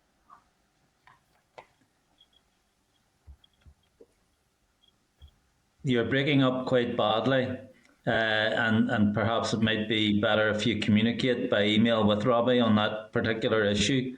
And I'll bring Robin in to finish off this round of questioning. Thanks. Robbie, I'm still laughing at that milk tray line. I appreciate it, but I'm sure Pat did too. A bit of humour coming up to Christmas. You need it in this day and age. Yeah. Daniel, I'm thinking about the internet connection there to the northwest. It's something you need to be drumming on about, the technologically disadvantaged.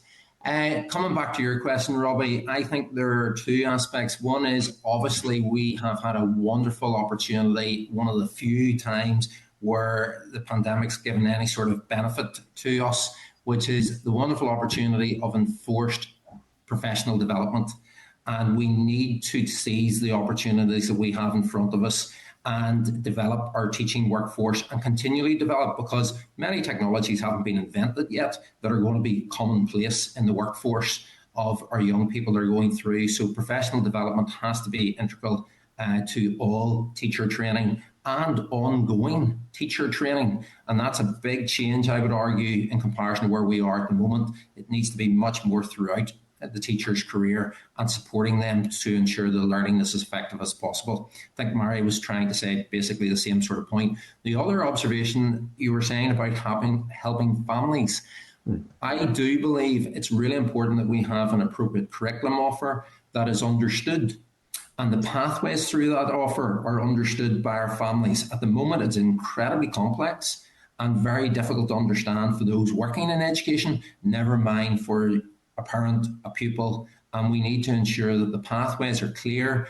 that there are appropriate pathways, vocational, technical and academic routes of equal esteem that allow people to aspire to fulfill their dreams. And as I said earlier on, move out into the world of work and happy lives. And that's a big change to enable helping families if we make it understandable. And at the moment, I don't believe it is because it's too complex.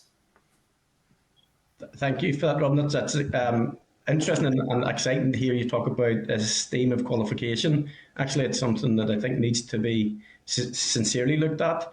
There's a societal shift that will be required there as well. It's not just the educators and the system, it's a societal shift. So just final one, Chair, and thank you so much for this. One, Robbie. Yep. Have you got a system devised in terms of dealing with interdepartmentally? So have you got a strategy in terms of working with the Department of Justice, with the Department of Health, Department of Economy, and so on? Because there are stakeholders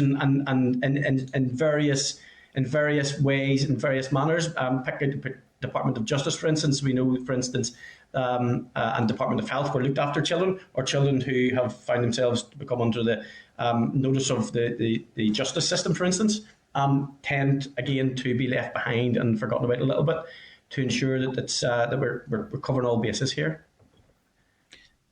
Who wants to pick up that issue of cross-departmental collaboration? I will. We'll take Jerry and then Isabel, and then we'll move on to Diane Dodds for some questions. Go ahead, Jerry. Yeah, absolutely take that point about engaging with other relevant departments. We've already engaged with the Department for the Economy, and only yesterday we decided that we were going to actually strengthen the way in which we work with that department, for the obvious reason that the Department for the Economy is responsible for further education and higher education. Fully take your point, Robbie, about the Department of Justice and the Department of Health. We have already certainly taken into account the need for the Department of Health to be fully engaged with us in terms of early years. But we also, I note your point, it's a well-made point, about looked after children also who may be coming within the remit of the justice system. I think those are well-made points, and we'll certainly follow them up. Jerry. Thanks, Jerry. And Isabel, you have the final word on this. Thank you. Just to say that throughout our discussions so far, we have frequently talked about the relationships between different parts of public service and different departments, and we've asked for links with other departments, and those responses are always very positive. I myself have worked in the Department of Health in England and also in social care. So I think, and particularly when we've been discussing early years, we've been very much aware of the strong links. So you can have no doubt that the members of the panel will ask all the time about this, and we'll get positive responses. We haven't been blocked in any way so far. Okay, thanks for that, Isabel, and thank you, Robbie. And I see we have our chair back, so I'm going to hand over to him. Diane is next up to ask some questions. Diane, are you there? Yes, thank you, Vice Chair. Thank you. So that last question tees me up nicely for what I want to ask, really, and none of the people in this committee will be surprised by my questions. I think that it's absolutely vital that you have links with the Department of the Economy. And I do so because I would like for us to see a more radical revision of education in Northern Ireland, where we are looking at vocational qualifications earlier, and we're allowing young people to progress in pathways that they want to progress in, and that we have a broader vision of what the curriculum looks like at Key Stage 3. And for those who don't know me, teaching was a profession of mine a long time ago, almost irrelevant now. But this is something that I'm absolutely clear about. And that comes not just from talking to parents, to pupils, but also talking to businesses within the economy. The Pivotal report, when they came to talk to us about that at the Education Committee, was really very instructive, where they interviewed 300 young people, all varieties of ages, backgrounds, etc. 69% of those young people, according to Pivotal, did not know what the main and growth areas in the economy were. So I would like, if I was giving you a wish list to interrogate, that wish list would include the curriculum at Key Stage 3, the potential to move to a more vocational pathway, if that is what you wanted to do to, at an earlier stage in your school experience, in your educational pathway. And Mary very rightly talks about trying to find pathways for children that they want to be on, because when they're motivated and they're doing something they want to do, they'll be a lot better at it, and they'll really work at it a lot more. I would like us to look at the connection between education and the economy.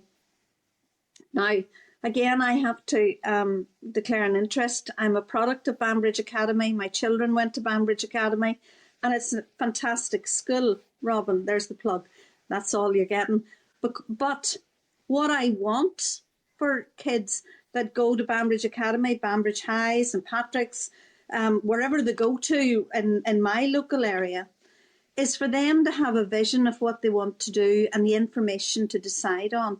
So I do think actually one of the things that's also very important is the review of careers advice, the independent careers service that the Economy Minister launched just last week.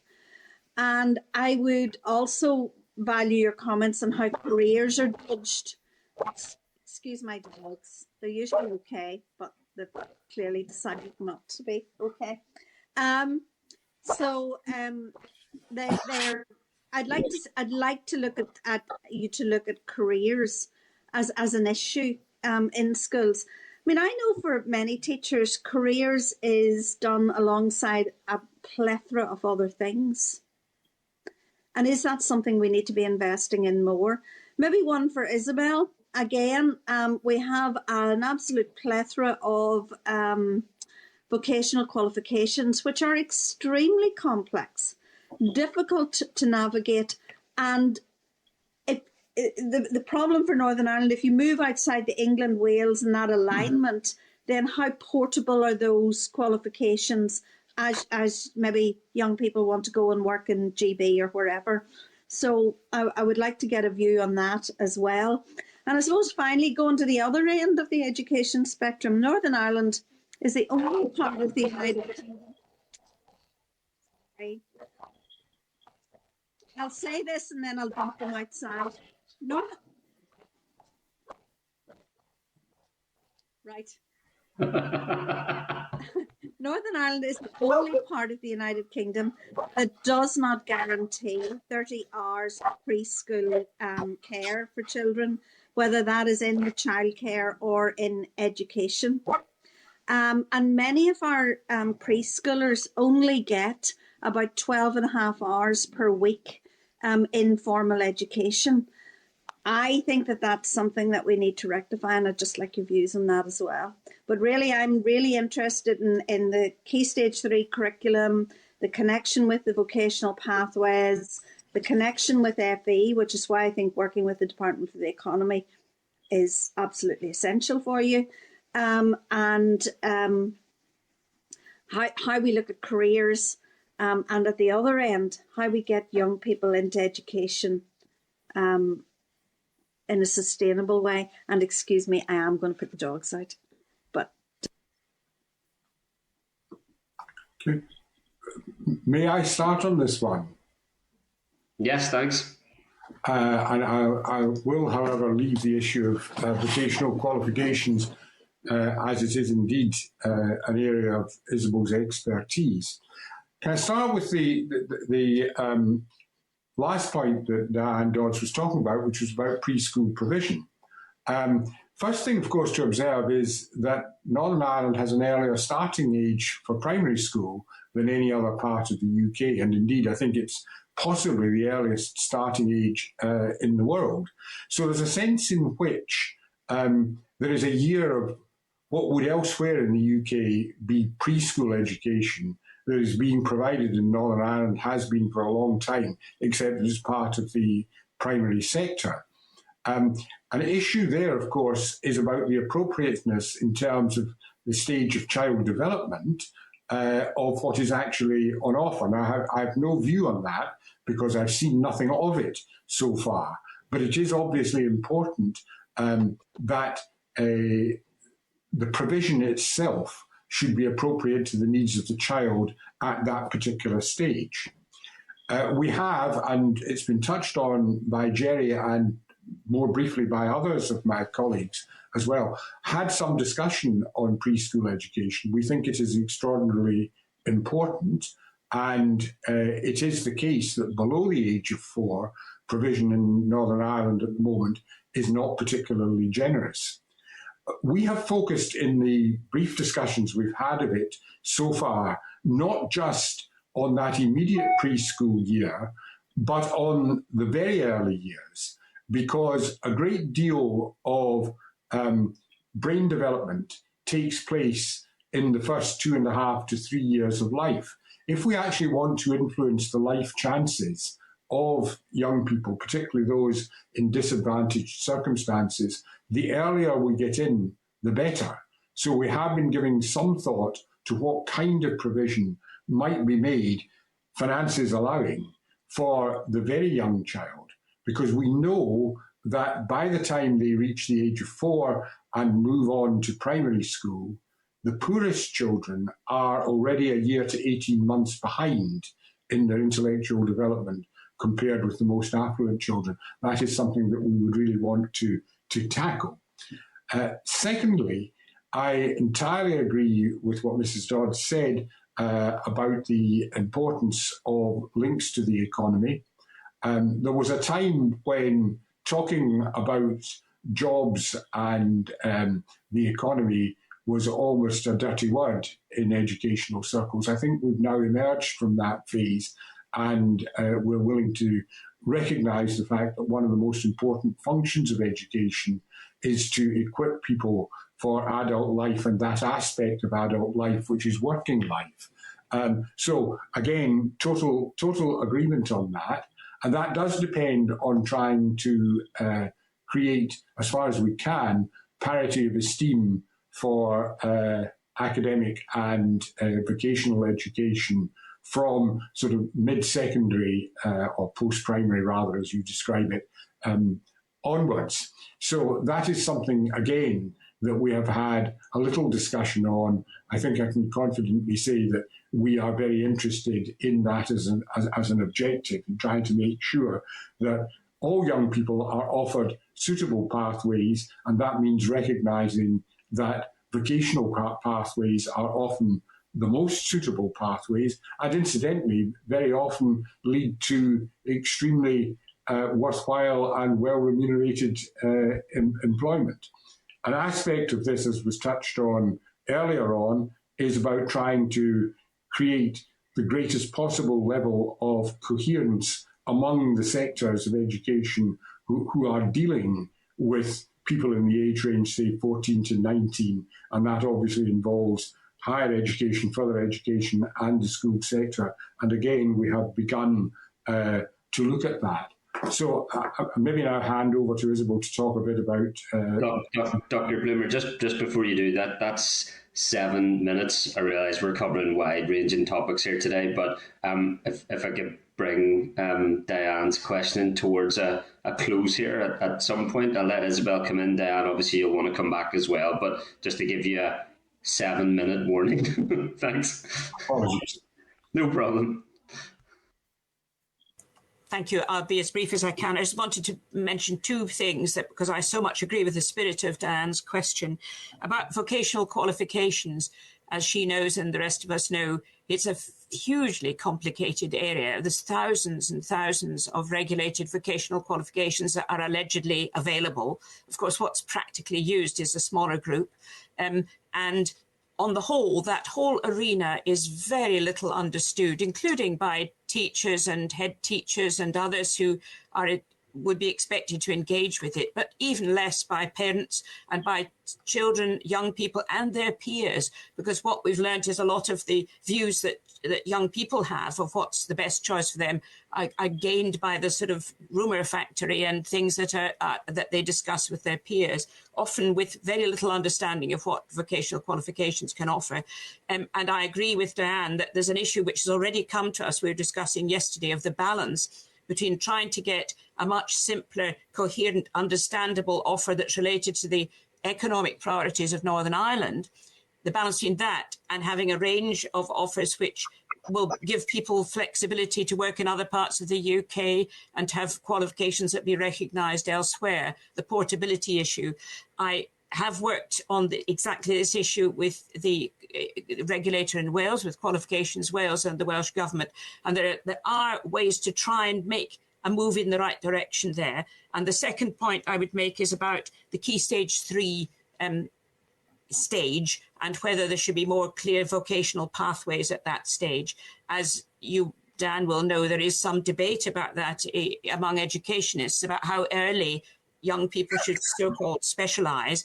But to me, the issue is that pathways does not mean blocking alternative pathways.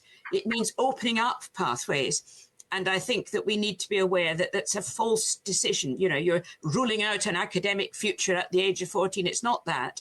It is you're opening up entrances into the world of learning, and there should be ways to change pathways and to develop them as you go on. So I don't see pathways as blockages, but as openings. Thank you. Okay, Chair, can I just very, very quickly, because I am greatly heartened by the understanding and you know, the fact that you have a similar understanding to me of where we need to get a way forward. I suppose the other issue then that I wanted to bring up was the issue of parents and how you're going to engage with parents. Mary will know that engaging with parents, you know, like and sort of and Robin, it's difficult, and getting parents to understand that, for example, I mean, one of the greatest growing sectors of the Northern Ireland economy is the creative industries. We do not all need to go to university and do a degree in history or whatever to be part of the creative industries. In fact, we would be better at a further education college doing something that was much, much more suited to where we needed to be. And I'm not sure that parents, who are the biggest influencers over children, understand about the kind of the value of those, as opposed to the traditional way forward, if I can put it that way. I'm maybe not explaining myself very well, but I want us to widen our horizons. I did some work when I was an MEP with vocational schools in Germany, and it is really very instructive as to how you can widen the horizons of young people, engage them and keep them engaged in learning if they're learning at something they want to be at. So. Thanks, Dan. I see Robin wants to come in. You'll forgive me if I end your question there, Dan. I'm going soft in my old age here. I think the other members are going to be coming for me. You are not, Chair. You are not. Robin, want to come in on that? Thanks, Dan. Thanks, Chair. I'll answer very briefly, and thanks again, Dan. I agree with your comments completely. I was going to raise my hand, but I didn't want to for the timing with the Chair. So I'm glad you asked the question. As you know, Dan, I have a declaration of interest because of the work that's been done with the Department of Education and the Department of Economy in the 14 to 19 transition piece. And I do believe that's a crucial element in informing our parents as well as our pupils directly. That's a careers portal which has been done in other parts of these islands, where the information up to date, labour market information, up to date information as regards career pathways and different routes, raising the esteem of those routes, and as our chair said, about the job opportunities that are extremely well paid. So it's not just through the school and the careers teacher, it is as a country we need to do this, and there are ways of doing that across other jurisdictions, and we need to ensure that they're in place here as well. Chair, hopefully that was quick. No, I appreciate that. I think it's an important point to make, and it'll be an important area for the panel to look at. I know my colleague Stephen Farry was extremely committed to parity of esteem for pathways in his time as Employment and Learning Minister. So I think we do have a big cultural change there, and schools and parents have a key role to play. There is an all-party group on parental participation in education that might be worth the panel engaging with as well on that important matter. Thanks for those questions, Diane. Yeah, I'm definitely in trouble on the timings now. Thanks. Let me bring in Nicola Brogan, MLA, please. Thank you. Thanks, Chair. You're also in trouble because you stole my opening remarks there about the parental participation in education. Listen, folks, thanks very much. Great to see you all here. And it's my first time meeting you, so it's nice to meet you. Just on that point, myself and the chair of this committee do sit in that all-party group on parental participation in education. I do think it's really important that parents are part of this here process and are engaged. And I'm also my party spokesperson on children and young people. So I'm glad that you've also made that commitment to engage with children and young people throughout the process. But I suppose that's kind of my question here. Are you going to engage with both children, young people and parents and school leaders throughout the process, or how do you plan on doing that there? Shall I? We're first advanced in this in relation to children and young people. We are, I mentioned earlier on, we've engaged the youth service to carry out contact with young people, including hard to reach young people, and we will have a youth advisory group assisting us in taking the review forward. So we've already done quite a lot in relation to children and young people. We have every intention of engaging seriously with parents. It is not something that we have as yet done. And I'm interested in what you said about your all-party group on parental involvement. And if you can provide us with any material that's arising out of that, we would be very grateful. There is also our survey, which we've spoken about earlier on, which is open to absolutely everybody, including young people, and we have a young person's version of it, and I'm pleased to be able to say we already have some responses from primary children using the young person's version of the survey. That's great, Keir. And listen, I'm sure the Secretariat of Law Party Group will be more than happy to share the information they've gathered so far. So I'll try and facilitate that there for you. I suppose in my time on this committee and as an MLA, there's been, which is about a year, and there's been two main issues that have kind of come to the fore for me, and I suppose COVID has kind of amplified issues around it. And the first one is about the emotional health and well-being of children, and COVID definitely has had a massive effect on the emotional health and well-being of children for a number of reasons, which we've explored plenty of times before. But can you explain or can you advise if the panel will also consider outcomes in relation to emotional health and well-being of children?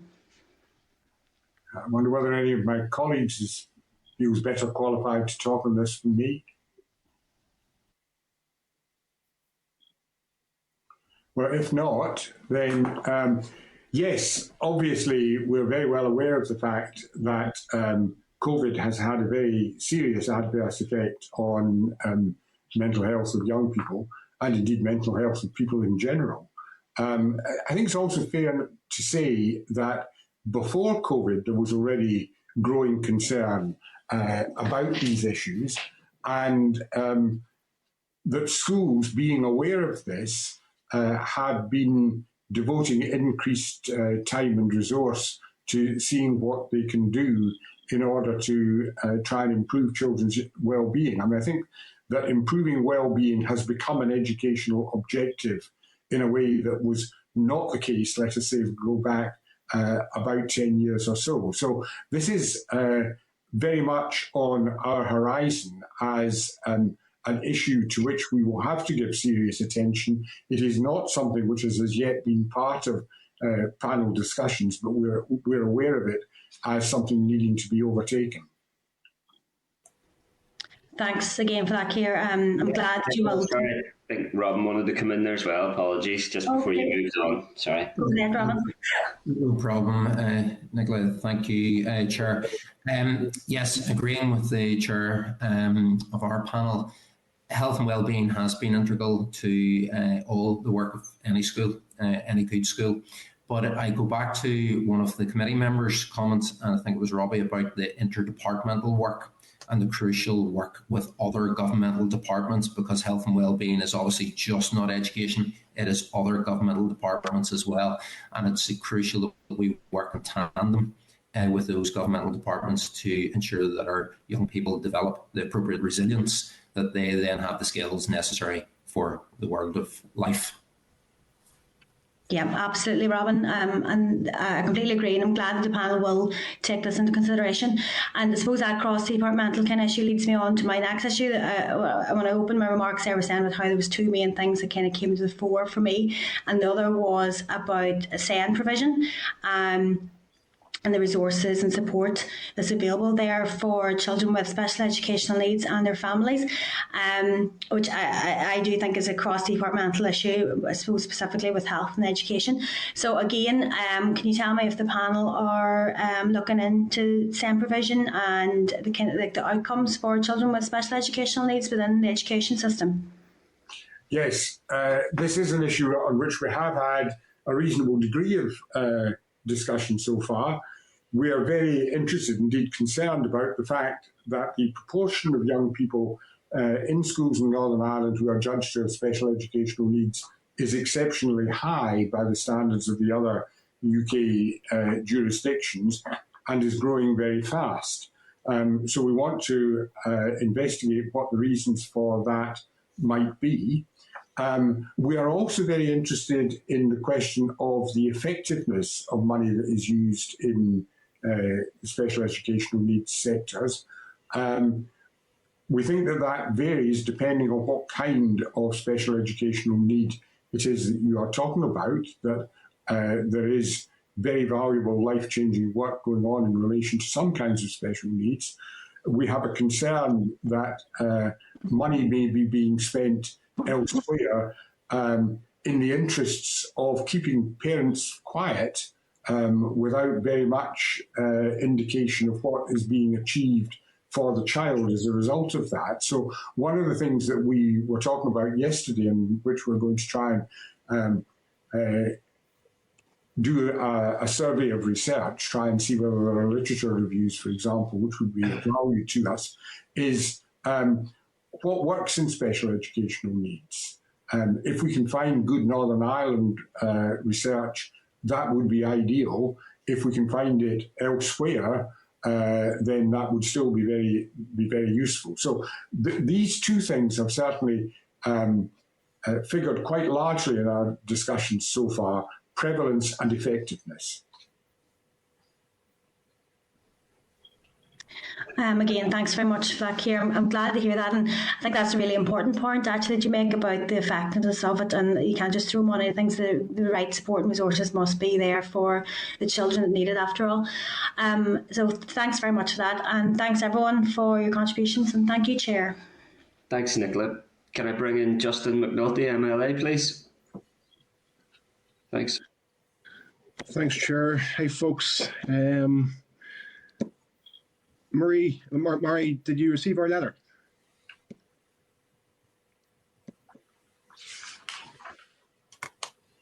You're on mute there, Murray.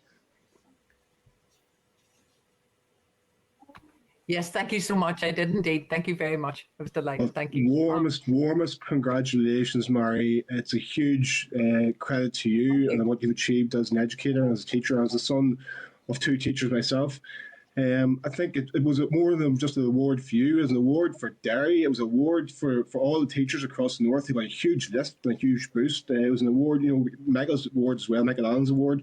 I give people a big lift, I feel. I give teachers, the teaching profession, a big lift. And the warmth of the thing on the one show where President Clinton even gave you a tribute was incredibly powerful, incredibly positive. So well done, Mary, on that.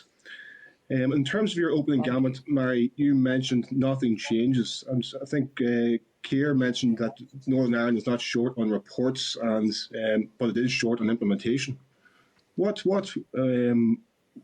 point is here, I'm concerned that we can have another excellent report on education, but as you say, nothing changes. Well, I take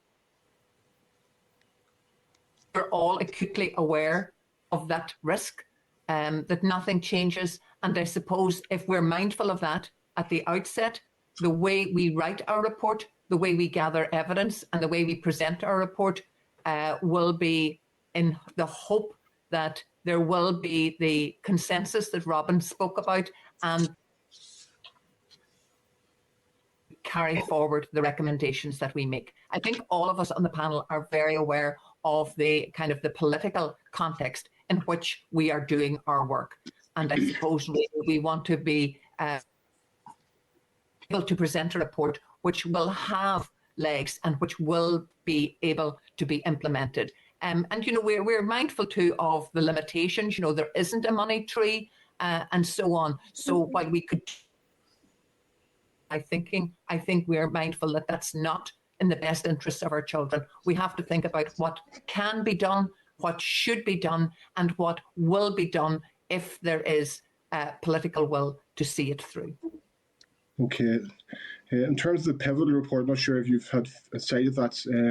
I'm a big believer in broadening your horizons, and I think, Isabel, you can speak with most authority on this. But 73% of students here are applying for universities outside the north, and 88% of those are saying they don't want to come back. And the number one reason is community relations.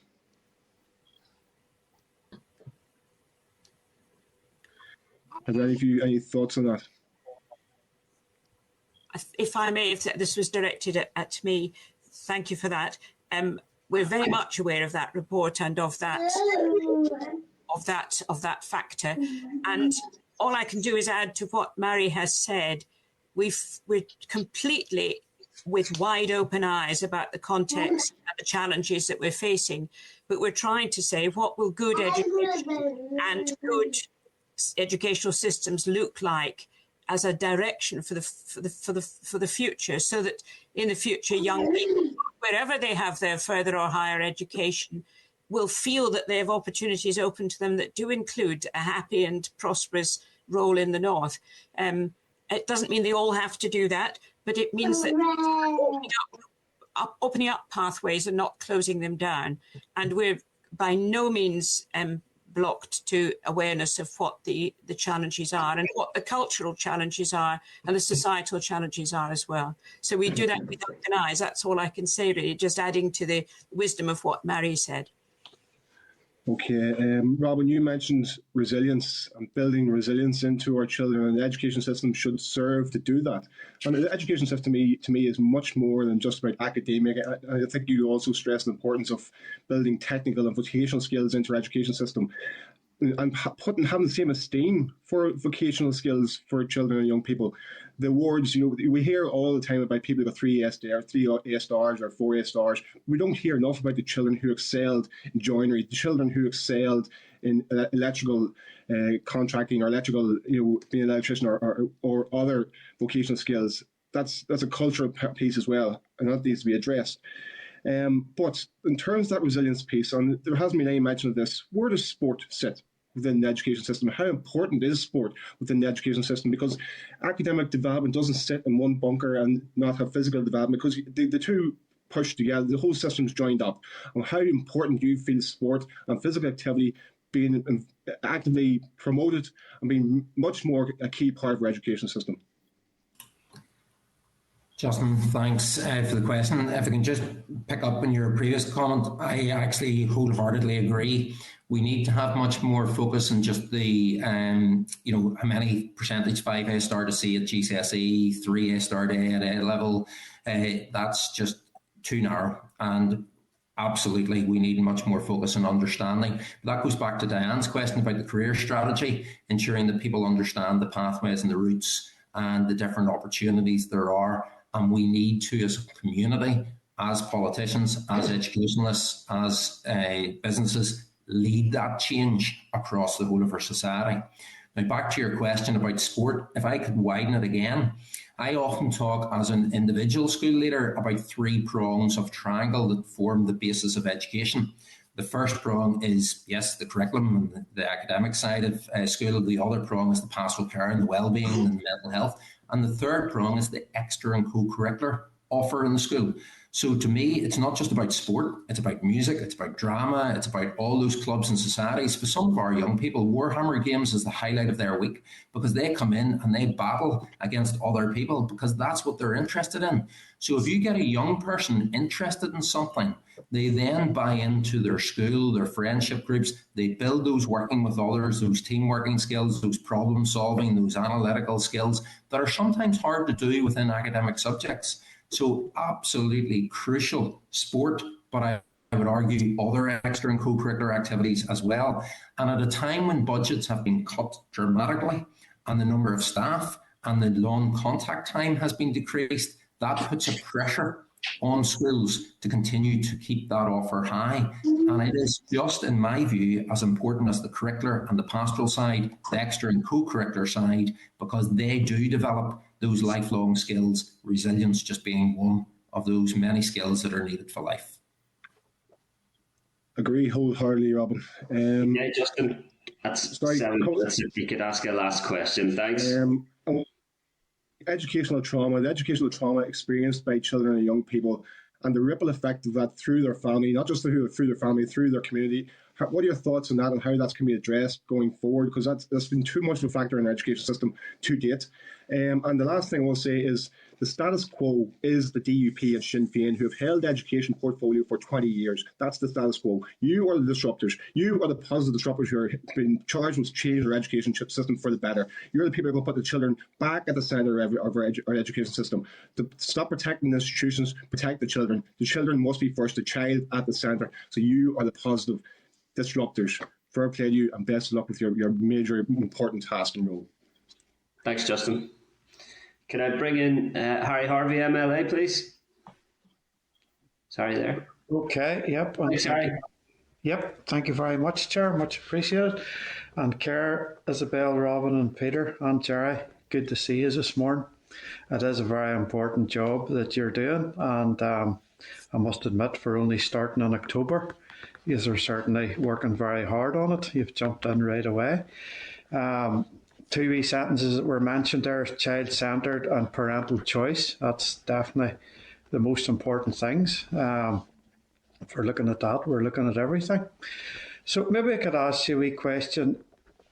In your review so far, whenever you look into something probably directed at you, Dr. Bloomer, what have you found so far, like we would say here, what hits you up the face most when you start looking into the education system here? What would be the one major thing that you've seen? Right.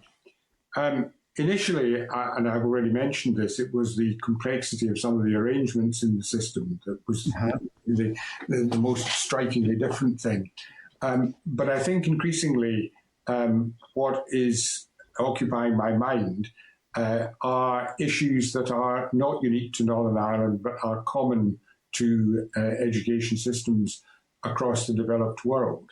I think that, for example, Northern Ireland, and there are many others that would be in the same position, has got a curriculum which sets out to fulfil 21st century needs and influences what happens until about the middle of the post-primary sector.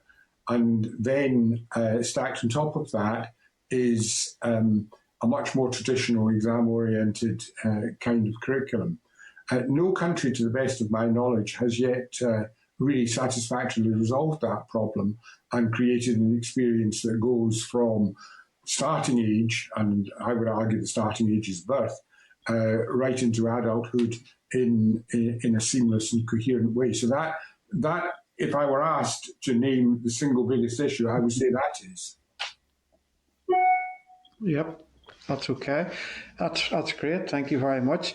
And also, on your online survey, obviously it hasn't been run very long either, and it's running until February, but you've got 127 replies, I think you said. I'm just wondering what's coming out of that. Is it mostly the same issues? Is there an issue in particular that you could pick out that so far, if you've looked at it, or have you no idea what's coming out of the online survey so far? Thank you. The honest answer is no idea. Okay. We were told that one school had sent in a submission saying if we'd sort nothing else, we should sort out the fact that their lavatories are blocked. But apart from that single instance, I know of nothing else, I'm afraid to say, that the survey has said so far. That's okay. That's great. Thank you. And also, in your work as a team there, how has COVID, has it hindered you in any way in carrying out your review? Are you having to do it all remotely, or can you meet people person to person, or how is it affecting your review? Would you tell me, please? We had evolved what we thought was a perfectly satisfactory way of working, where in the third week of each month we spent 3 days together, obviously in Northern Ireland. And we had Zoom meetings of the panel in between these protracted working sessions.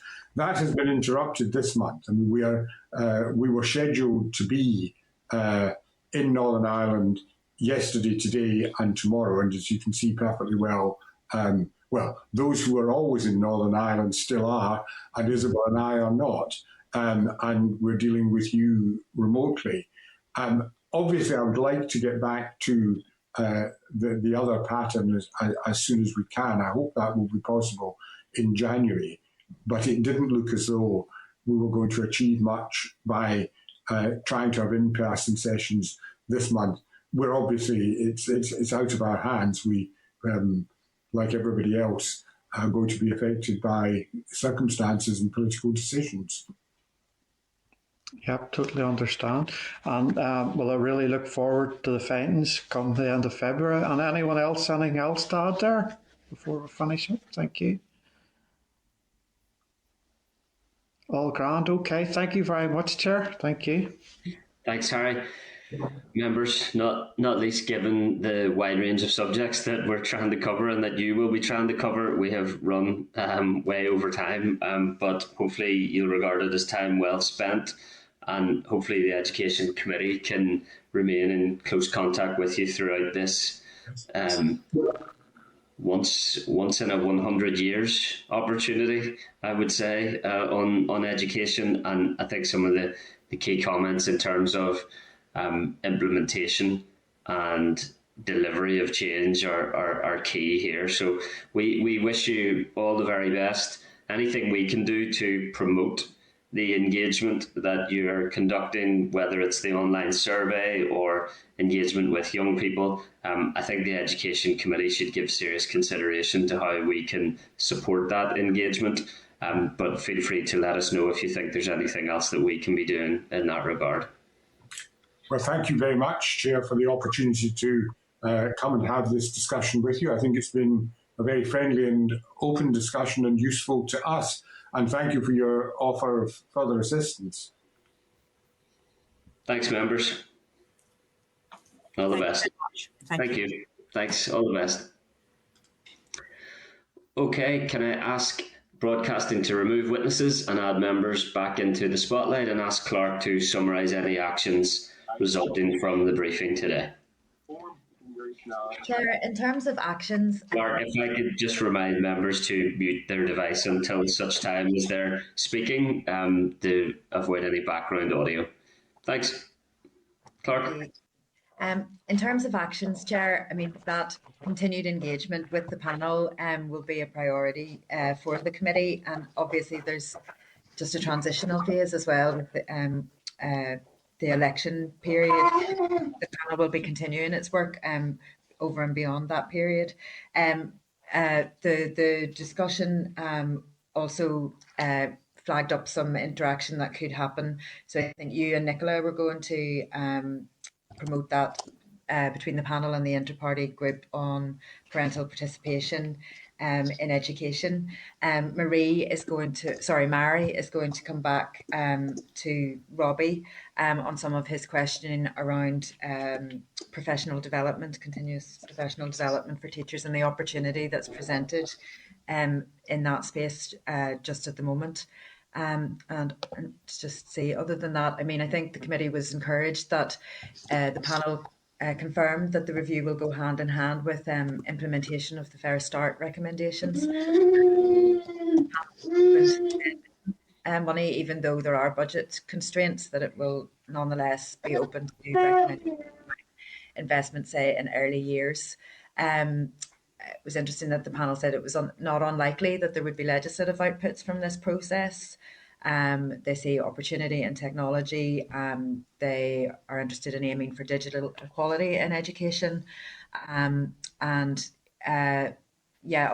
they have started relatively recently, they seem to be getting a grip on some of the outlier issues in the Northern Ireland education system, such as the very, very early school starting age.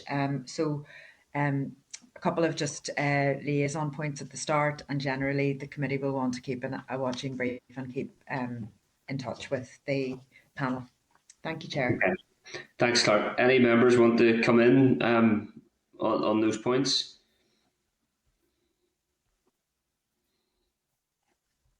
Content to note those actions for now. I think it's going to be really important for the Education Committee to consider how it can promote engagement with everyone in Northern Ireland on this programme of work. That would be my key concern, is that the hopes, aspirations, views, ideas of the people of Northern Ireland are fully considered by this panel. And I think the Education Committee could potentially play a really constructive role in facilitating that. We obviously have an extremely heavy forward work programme over the next few weeks and months, but there will be time thereafter and or in parallel with that schedule to make sure that engagement is as robust as possible, to make sure that there are some far-reaching ideas in there as to how we reform an education system that is, as quoted by the Department of Education, in financial crisis. The letter that we received from a young person will be forwarded on to the panel for its response. It has some superb points and suggestions contained in it, so it would be really useful to hear from that. And I think a number of us have highlighted concerns in relation to representation, not least in terms of special education. So it will be important that we continue to facilitate engagement with that panel. Members? Can I just come in there on that point? And I agree with the need for widespread consultation. There's also a need to ensure that all stakeholders are presented with factual evidence and research evidence. You know, I would say there are very few parents in particular out there who would know that we have the longest tail of underachievement in Western Europe. You know, because you constantly hear people talking about the great education system that we have, and it's far from great. Certainly, the ones at the top perform well in comparison to others throughout these islands, but there's nowhere has such a long tail of underachievement. And unless we can resolve that, irrespective of what type of education system we have, I mean, we're failing, you know, a large number of children and young people in this jurisdiction. So I think we have to keep that in focus at all times too. Absolutely. Okay. And any other members want to come in before we move on to our session on special schools area planning? Justin? Sure, sorry, something I meant to mention with the panel, and I think it's a relevant point. I think we need to find out on what their considerations are in terms of where they see educating fitting in an all Ireland context. And is it best that they feel about the whole island approach as opposed to just the northern approach? Is there merit in considering a more aligned approach north and south? Okay. Happy to feed that in. Okay, members, conscious of time. Okay, for us to move on, I imagine we'll be re-engaging with the panel on a number of occasions. Okay, Clark? Thank you, Chair. Yeah. Thanks, members. Agenda item 8 is our oral briefing from the Education Authority on special schools area planning. Can I ask broadcasting to remove members from the spotlight and to add our witnesses? And can I refer members to a briefing paper from the Education Authority on page 379 of your packs, and give a warm welcome to Michelle Corky, Director of Education at the Education Authority, Kim Scott, Assistant Director of Education at the Education Authority, and Michael McConkey, Head of Community Planning and Community and Schools at the Education Authority. Can I advise you that you have up to 10 minutes for an opening statement, and then I will do my best to get us back on time with questions from the members. Apologies for the delay, and thanks so much for your time today. Thank you, Chair, and good morning, everyone. Thank you for inviting my colleagues and I to join you this morning, giving us the opportunity to update you on our work and progress regarding area planning for special schools and specialist provision in mainstream schools. You have introduced us to members, so I won't reiterate. I won't rehearse the timeline which has led us to this point. It is outlined in the briefing paper that we have provided.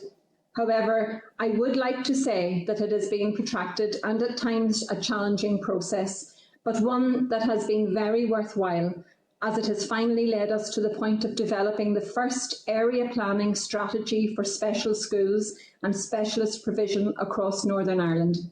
This, we feel, is a significant milestone in our improvement journey. Special schools and specialist provisions in mainstream schools support the special educational needs of children and young people, including those with the most severe and complex learning needs. Pupils are placed by the Education Authority as the result of a statement of special educational need, which outlines the provision recommended to meet that assessed need. Currently, almost 6% of pupils have a statement of special educational needs.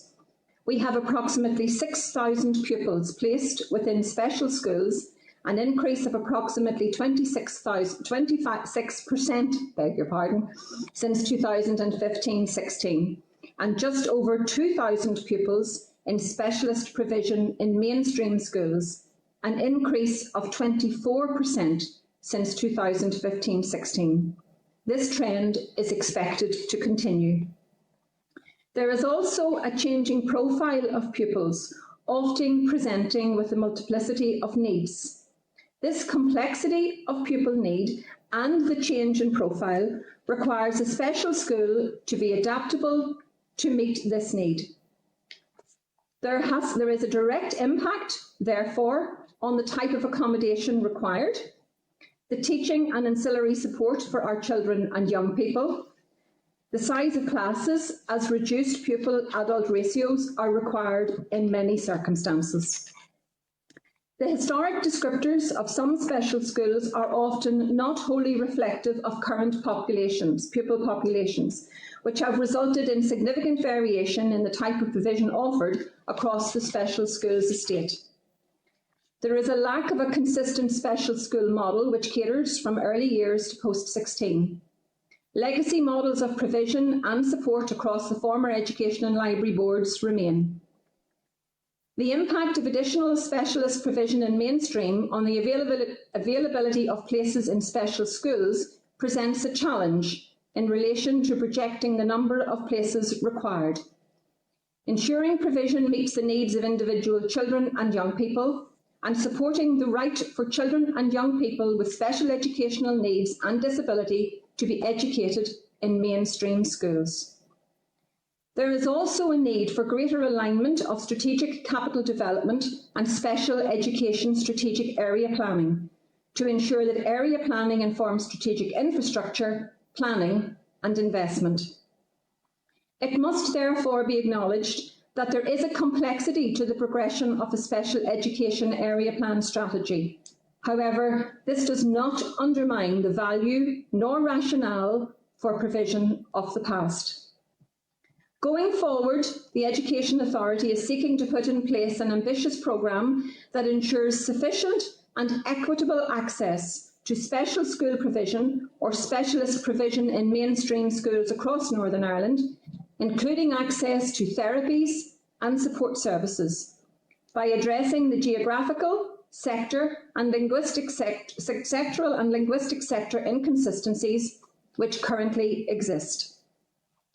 We are committed to ensuring that this applies to all children and young people with special educational needs, so that the educational provision that they access gives them the best start in life, assists them to become progressively independent, and optimises their educational progress, personal and life outcomes.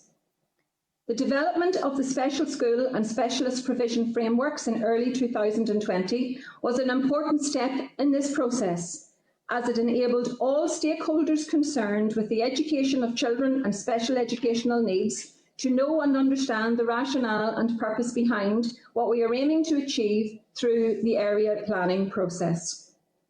The frameworks have been developed following engagement with a range of key stakeholders, with a particular interest in special education, including the Department of Education, educational partners, health and social care professionals, school leaders, staff, parents, and children and young people. The consultation for both frameworks was launched on the 16th of October 2020 and concluded on the 21st of April 2021. Following the analysis of the responses, the majority of respondents agreed with the draft frameworks and the need to focus on equity of provision and identify and address the inconsistencies that currently exist. A number of emerging themes were identified through this consultation process, and these include the need to ensure sufficient and equitable access to educational provision, therapies and support services regardless of the school or region. That provision should be 3 to 19, ensuring that children will not be asked to move placements unless in accordance with their statement of need. And that importantly, parents should remain closely involved in decisions regarding the most suitable placement for their child. The consultation also highlighted the need for greater transparency and communication, as well as the need for adequate and appropriate resourcing, including accommodation, across our special school and specialist provision in mainstream estate. The frameworks were finalised and received ministerial endorsement in October 2021. They set out clearly the high-level strategic and regional context, enabling a consistent, child-centred, inclusive and flexible model across all areas of Northern Ireland, one which ensures that assessed need are considered individually when determining appropriate placement. Provision for all children and young people from early years and primary through to post-primary, including post-16, known as 3 to 19, with equitable access to specialist support. Access to a broad and balanced curriculum to meet the diverse needs of pupils, delivering improved pupil outcomes. Strategic decisions to be made in relation to sufficient long-term capacity to meet demand for places.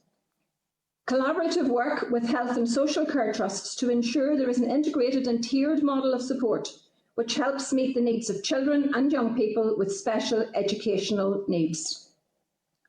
The frameworks also importantly set out clearly the criteria and indicators that will be used to assess each school's readiness to make the necessary changes in order to realise this ambition. They will also enable all stakeholders, including school leaders, teachers, parents and pupils to understand why and how we will move forward. The next step is the development of a standalone draft special educational strategic area plan with the frameworks, informing strategic planning for specialist provision in mainstream schools and in special schools, in the same way that the Sustainable Schools Policy informs area planning for mainstream schools. This strategy will mirror the next iteration of the Strategic Area Plan for Primary and Post-Primary Schools 2022-27 and associated area planning operational plans, which will be developed for June 2022. The draft strategy is currently awaiting ministerial endorsement. Following this, there will be a 12-week public consultation alongside the mainstream area planning strategy, with the aim of publishing the final strategy in June 2022.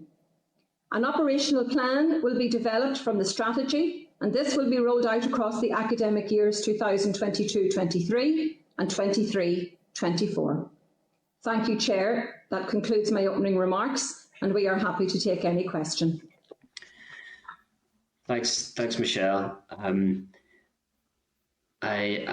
I'm conscious Daniel McCrossan has another committee commitment, to be fair to him, which is unavoidable. Therefore, with the indulgence of other members, I will call Daniel first for 5 minutes of questions. Thanks, Daniel. Thank you very much, Chair, and thanks to Robin and Pat for allowing me in. I don't know if they did, Daniel. It's on me. Go ahead. The hearts of gold, and it is the season after all, Chair, so it's all good. Thanks very much, Michelle, for your opening remarks. I'll just go straight to questions. Time's tight. You tell us that we currently have 40 special schools in Northern Ireland, and this largely reflects arrangements and former ELBs. You also tell us that the need is growing and complexity with it. So with that said, has the EA identified a need for additional special schools? And if so, what are you doing about it? Further to that, what about the additional special schools that was recommended for the Belfast area many years ago that will undoubtedly be rehearsed by Pat and Robin? And also, as enrolments and complexity of need have grown in our special schools, have the existing buildings been expanded and refurbished to ensure they can meet the needs of pupils? So 3 questions in. Thanks, Daniel. Michelle? Thanks, Daniel. Yeah, sorry, we were fighting with the mute button. Apologies. I think I captured your 3 questions, Daniel. I may need you to reiterate, but perhaps I'll proceed. Yes, we have 40 special schools in Northern Ireland currently, and the need is growing. Indeed, by 2025-26, we anticipate there will be a 2.67% rise in the need. So we are dealing with an increasing number, and we're grateful that the Department of Education has moved towards carrying out research in this area to find out where we are and how we compare to other jurisdictions and what we can do to address the need. But there certainly is tangible progress in improving the SEN provision across the Education Authority in terms of not only just statutory operations, but also being able to respond much better to those pressures. We now have a regional collection of data which allows for cumulative requirements on need across the geographical areas. So you will be aware that last year we did some considerable work in this area, and the solutions that we provided were 61 new classrooms across 17 of our special schools and a further 39 resource provisions across our mainstream schools. And we will continue to work with our special schools and our mainstream schools in providing this. And that allowed for a placement of 4,268 pupils. So we're working very hard in this space with all of our stakeholders. Now, we are aware that it is growing, and there is a plan for September 2022, and we have identified geographical areas in which we are concentrating our efforts moving towards September 2022 and September 2023. And the work has already commenced on that. And there is a flexibility of 5% moving forward. It's not always easy to calculate the numbers.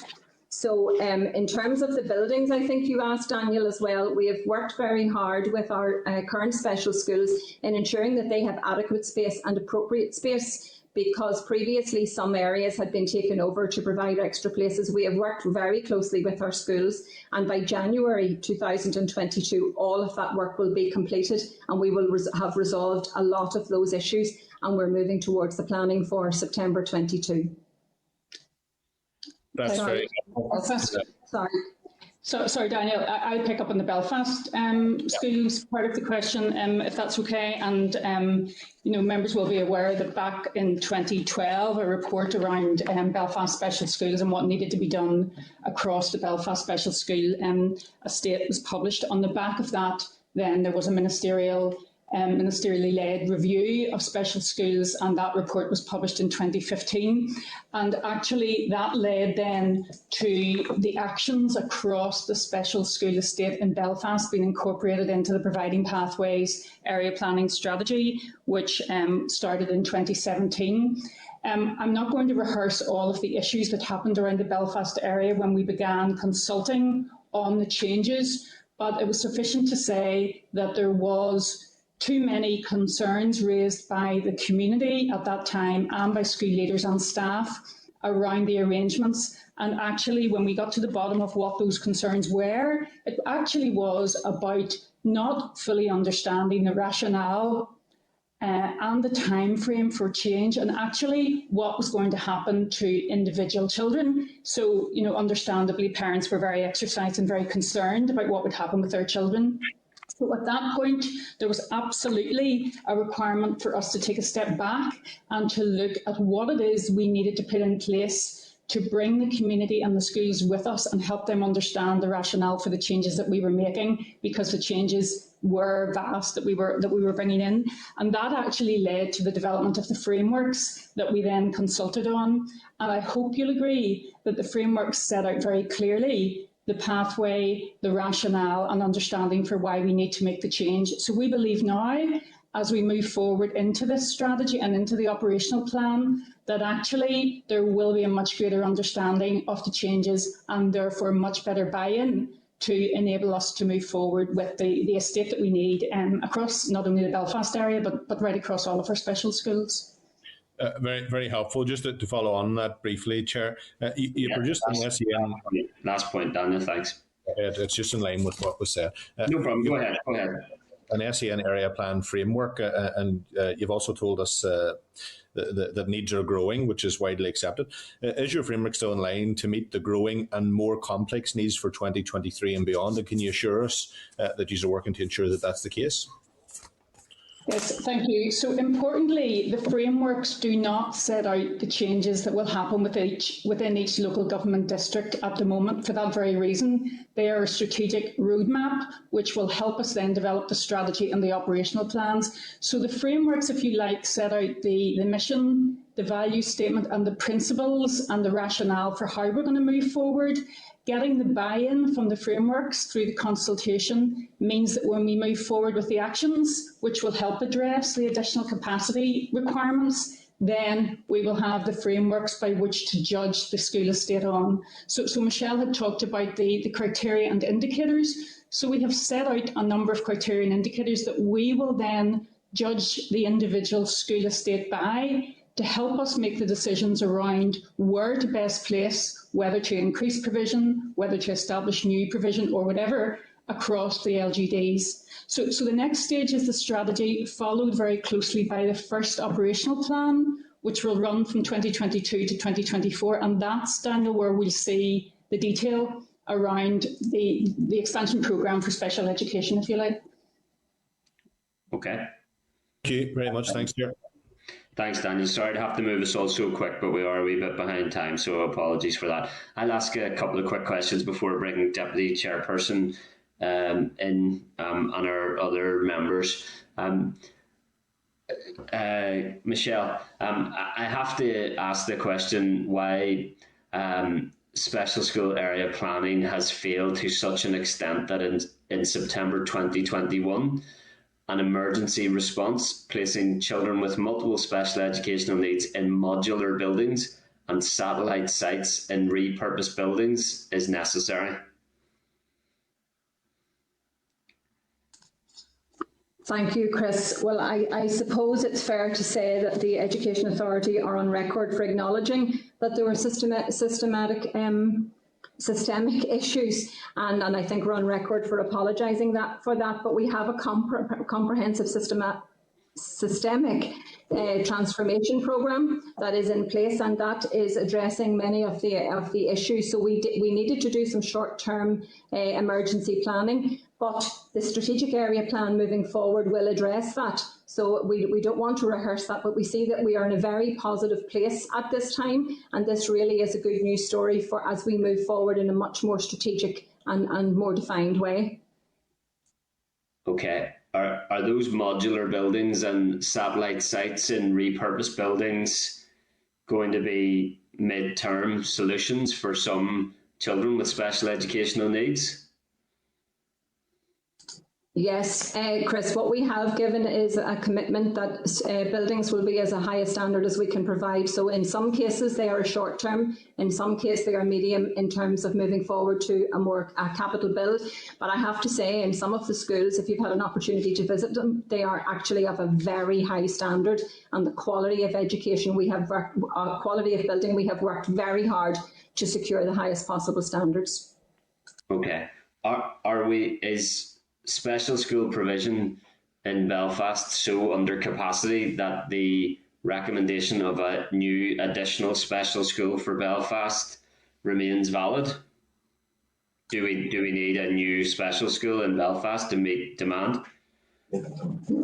Thank you, Chair. At this moment in time, there is a temporary provision in a former school site in North Belfast, which is being run by one of our existing special schools to take up that capacity issue. The guarantee that the EA gave to the Department of Education to allow that to progress was that we would be bringing forward a development proposal during this academic year, which will then finalise where, from a longer term perspective, that new school should be placed and what type of school that should be moving forward. So we will be beginning a consultation process no later than the start of March to look at how we take forward a permanent special school in the Belfast area. Okay, good news about progress, but just to confirm then, Belfast needs a new special school? Yes, Chair. Okay. What is your assessment of the capacity of special education units in mainstream schools to meet the needs of pupils with complex needs? Chair, we're putting in place a support programme to address that very issue, to make sure that there's a significant training programme for staff that are working in specialist provision in mainstream schools, with a very determined approach from the CYPS Directorate and the Education Directorate moving forward, so that we're supporting not only the provision for their special educational need, but their educational development as well. So there is a work programme already in place to support that provision moving forward, because we see that specialist provision in mainstream schools is an area of growth and will develop as we move forward. So we have a support package in there. And what was the nature of the response in the consultations from parents and pupils in relation to the capacity of special education units in mainstream schools to meet the needs of pupils with complex needs? So Chair, maybe I'll pick that up. As you know, we have developed two separate frameworks. We have the special schools framework and we have the specialist provisions framework.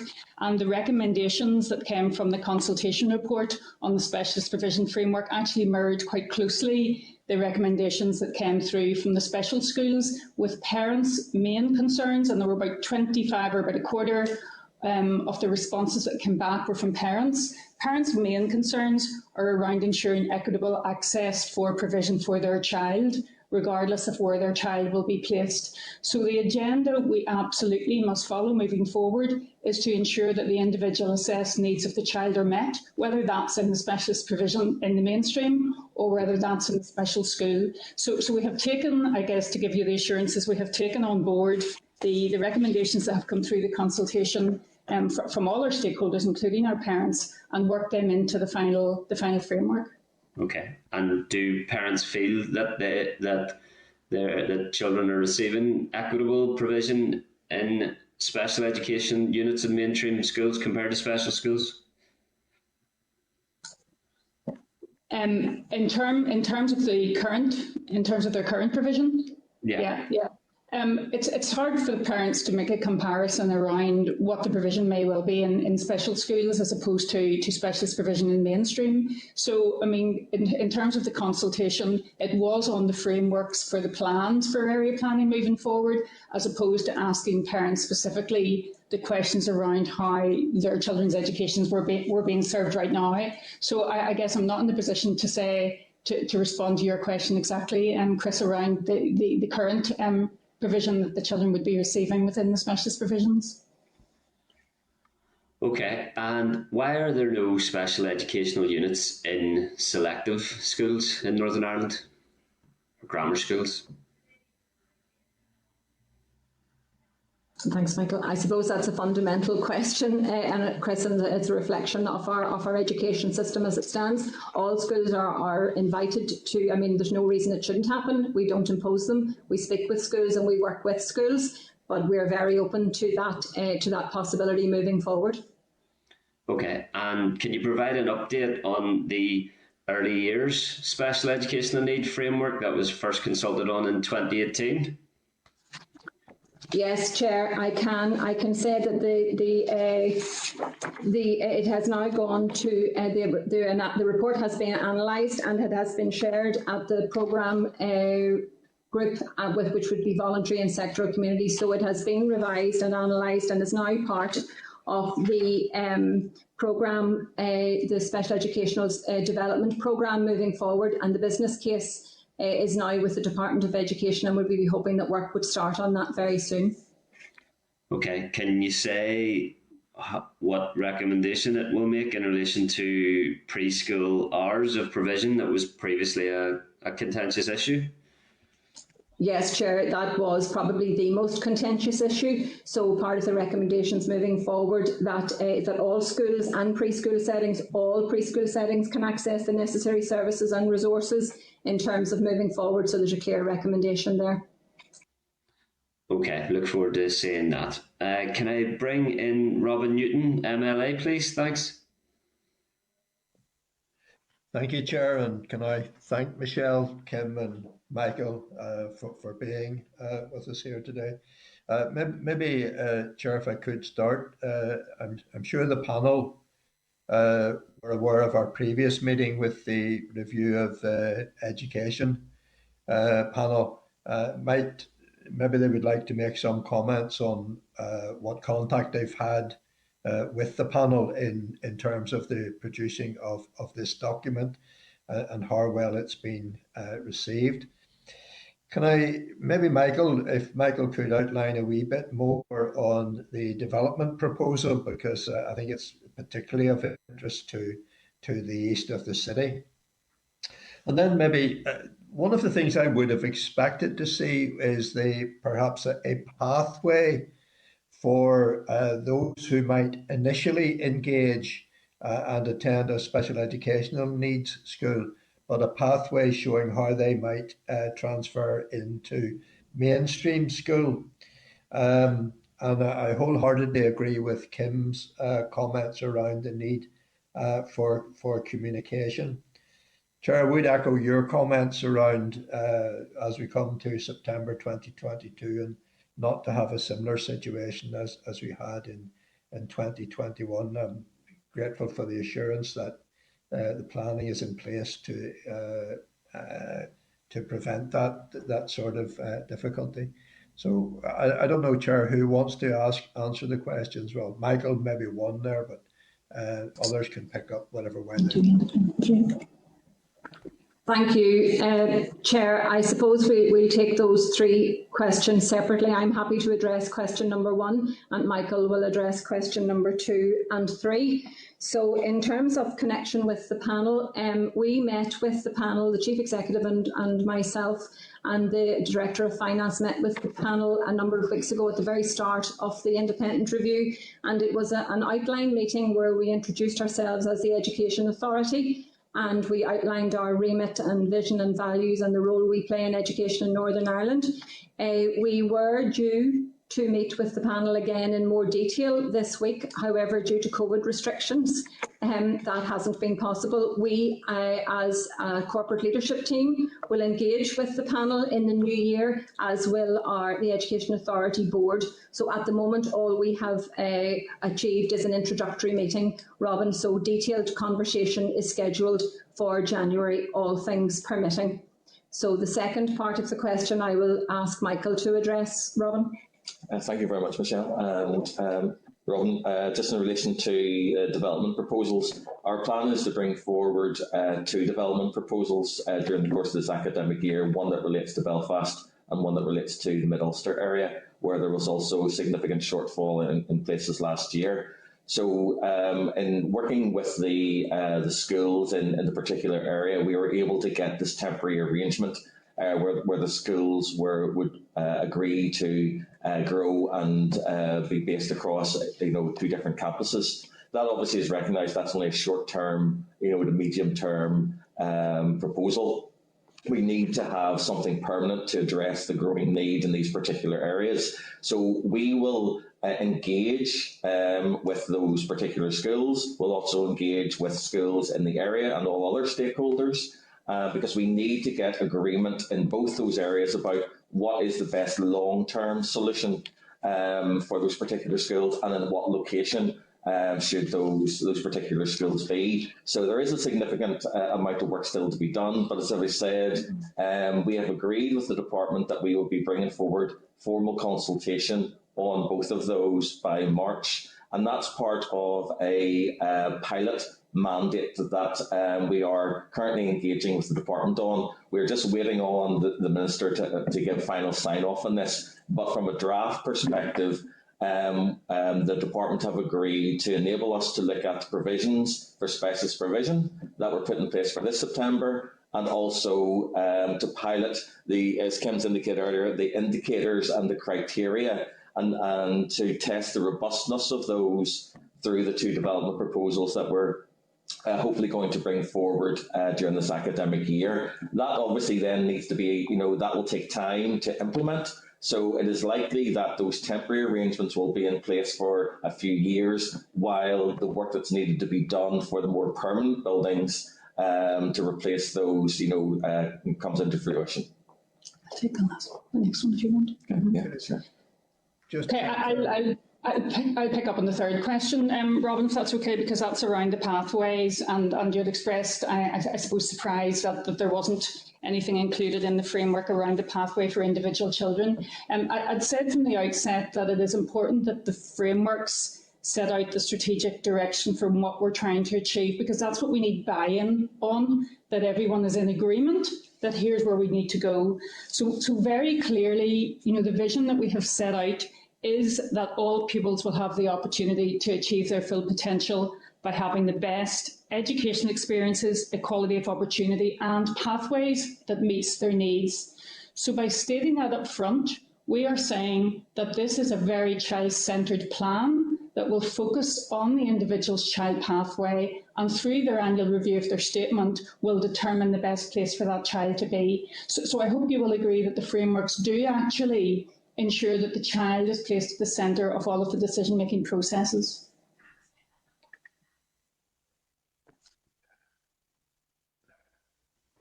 Okay, Robin?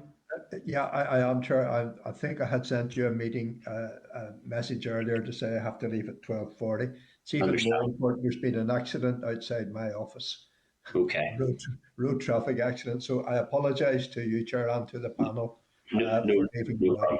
And hopefully no one has been injured in that. Robin, wish you well with those issues. Thanks. Okay. Can I bring in Robbie Butler, MLA, please? Thanks.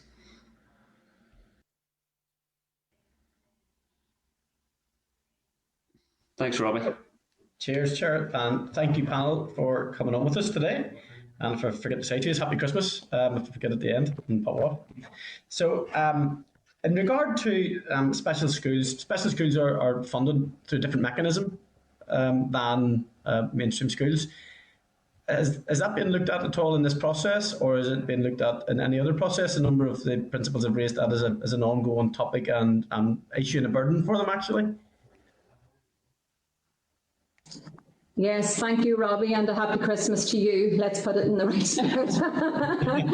So I'm still waiting on my milk tray, but we'll put that somewhere. You were watching earlier then? We were ready and poised and waiting, and your last session ran over. So we got to hear you again, some of it. Thank you. Yes, you're absolutely right, Robbie. The special schools are funded differently. In actual fact, the Education Authority holds the funding, and we manage that for special schools. It is not being looked at as part of the frameworks. However, it is being looked at. We work very closely with our special school principals, and we have a strategic leadership group that we meet regularly with. In fact, Kim is now taking a lead on that. And we have identified a number of areas that special school principals want us to look at, and we're drafting an action plan to that effect. And Kim is forging relationships and building on those relationships. And one of the things that we have committed to doing is looking at the funding model for special schools. So that is actually very high on our agenda, Robbie. Yes, we're acutely aware of their pressures and concerns. I appreciate that. That's very, very useful, and I'm sure that the principals will be pleased to hear that that is being taken seriously, Michelle. On a kind of a constituency level, and I'm sure a lot of the other members have experienced this, the migration between schools, whether it be mainstream and special, happens not just at the start of the term, and there are probably figures that we can refer to year on year for what that looks like. Is that being picked up in this piece of work, guys? And what does that process then look like? I asked a few questions probably recently in and around, and I'm sure everybody else has, in terms of how many placements there's been and are there any displaced young people. However, it's kind of fluid through the year as issues arise. And yes, you'll be aware it's a very complex arena, Robbie. You're absolutely right. You want to come in here? I can write it. It's okay. It's a very complex area. So obviously we're tracking the data, and we have a database created and working to monitor the figures moving forward. And there's a high degree of certainty around that. And therefore, when I'm able to say that there's a 2.57% rise expected in the next number of years, we're working off that database and refining that process. The unknown element, of course, is the in-year movement, because obviously the needs of children are monitored very closely as the year goes on. And if the statement of a special educational need says that a change in the child's placement or a higher degree of support, or alternatively a lower degree of support is required, then the model has to be flexible enough to allow for that movement. So that's the unknown in the middle, and that's what's going to have to be addressed as part of the frameworks. It's going to be a very complex area in which we're going to have to manage very carefully. Robbie, you're absolutely right. That's the unknown we have.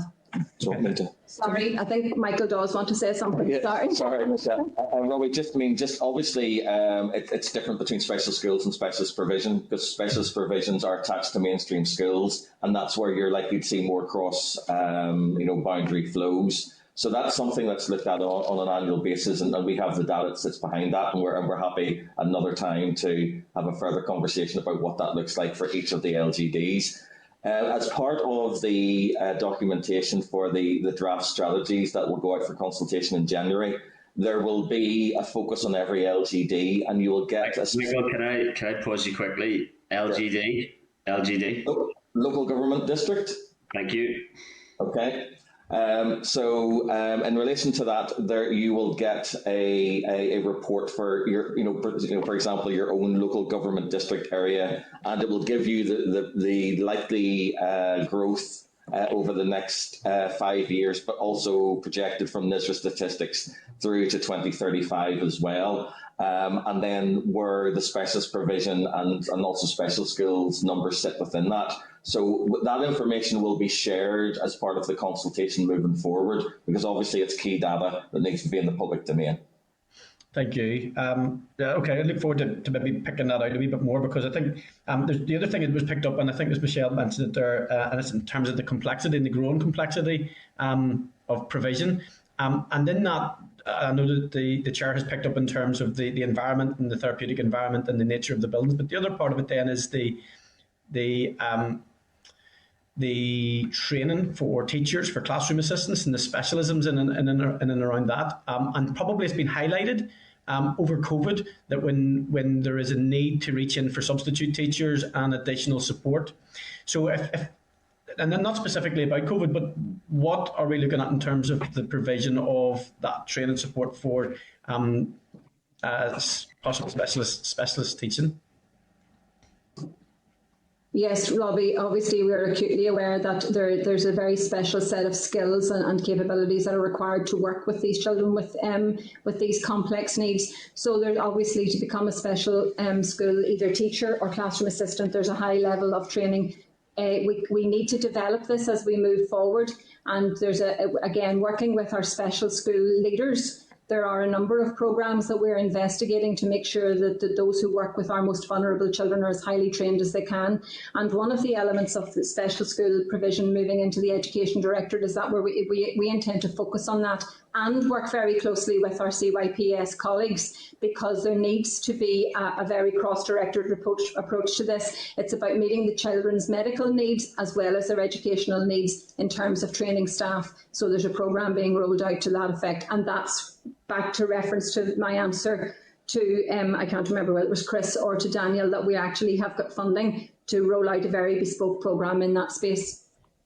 And just on that, this will be my final one, Chris, if it's okay. I don't take up all the time, but just on the funding, and forgive me if it's been answered because I literally had to dip out and to take a couple of calls there when other questions were being asked, but it is in and around the funding for the short, medium and long term. Are there any asks? Has there been a sort of a quantitative assessment made, or are we still in the arena of depending on what we go for?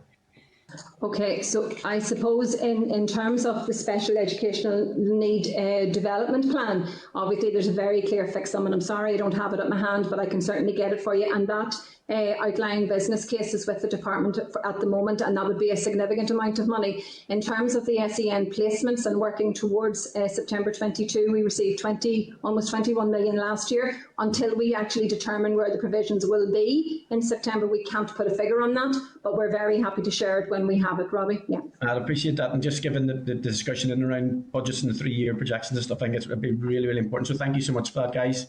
Thanks, Robbie. Thanks, Robbie. Nicola Brogan, MLA. Thanks, Chair. Pardon me. Thank you, and thanks everyone for coming along this afternoon. Michelle, in your opening remarks, you had referenced regional imbalances and inconsistencies with like SEN provision, and you may know I am an MLA for West Tyrone, which is largely rural constituency. So I suppose I know from the framework one of the objectives was to provide equitable access to SEN. So I suppose what I'm asking is how you intend to access can be improved for children with SEN in rural areas like West Tyrone.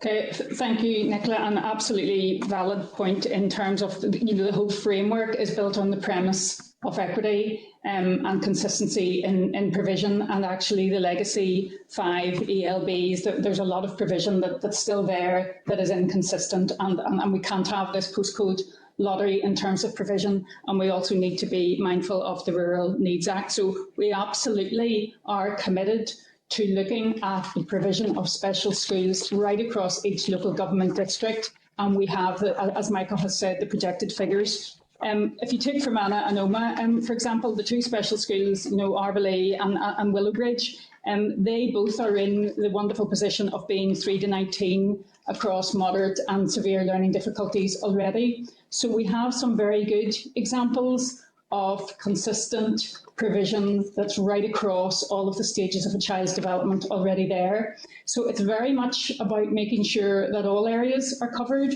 We're trying, and you'll see in the framework, one of the objectives is to ensure that children can access special provision in their nearest suitable school. And that's really important for us because we don't want children to be sitting on buses for hours on end to access specialist provision. It's absolutely not the right thing to do. So we will give you assurances that at each LGD level, we will project the need, We will look at what the current provision is, and we will ensure, starting with our first operational plan, that we look to address the capacity issues and the provision issues right across each area that we're serving. So not all about Belfast, you'll be pleased to hear. I thought it was, I should mention that is right. No, listen, I appreciate that. And especially just you mentioned that about the school buses recently, not in my own area, but in another rural area in Glens Vantrim, it was raised with me that school children with special education needs were spending hours on buses being transported to their schools, and that's just not fair. So it really definitely needs to be looked at. But and I know Arvalee, I've been to see the principal in that in Arvalee, and it's a brilliant school, and Oma's really lucky to have it. But like West Road's a big constituency, there's many other children that that's maybe too far away from them, so we need to consider them as well.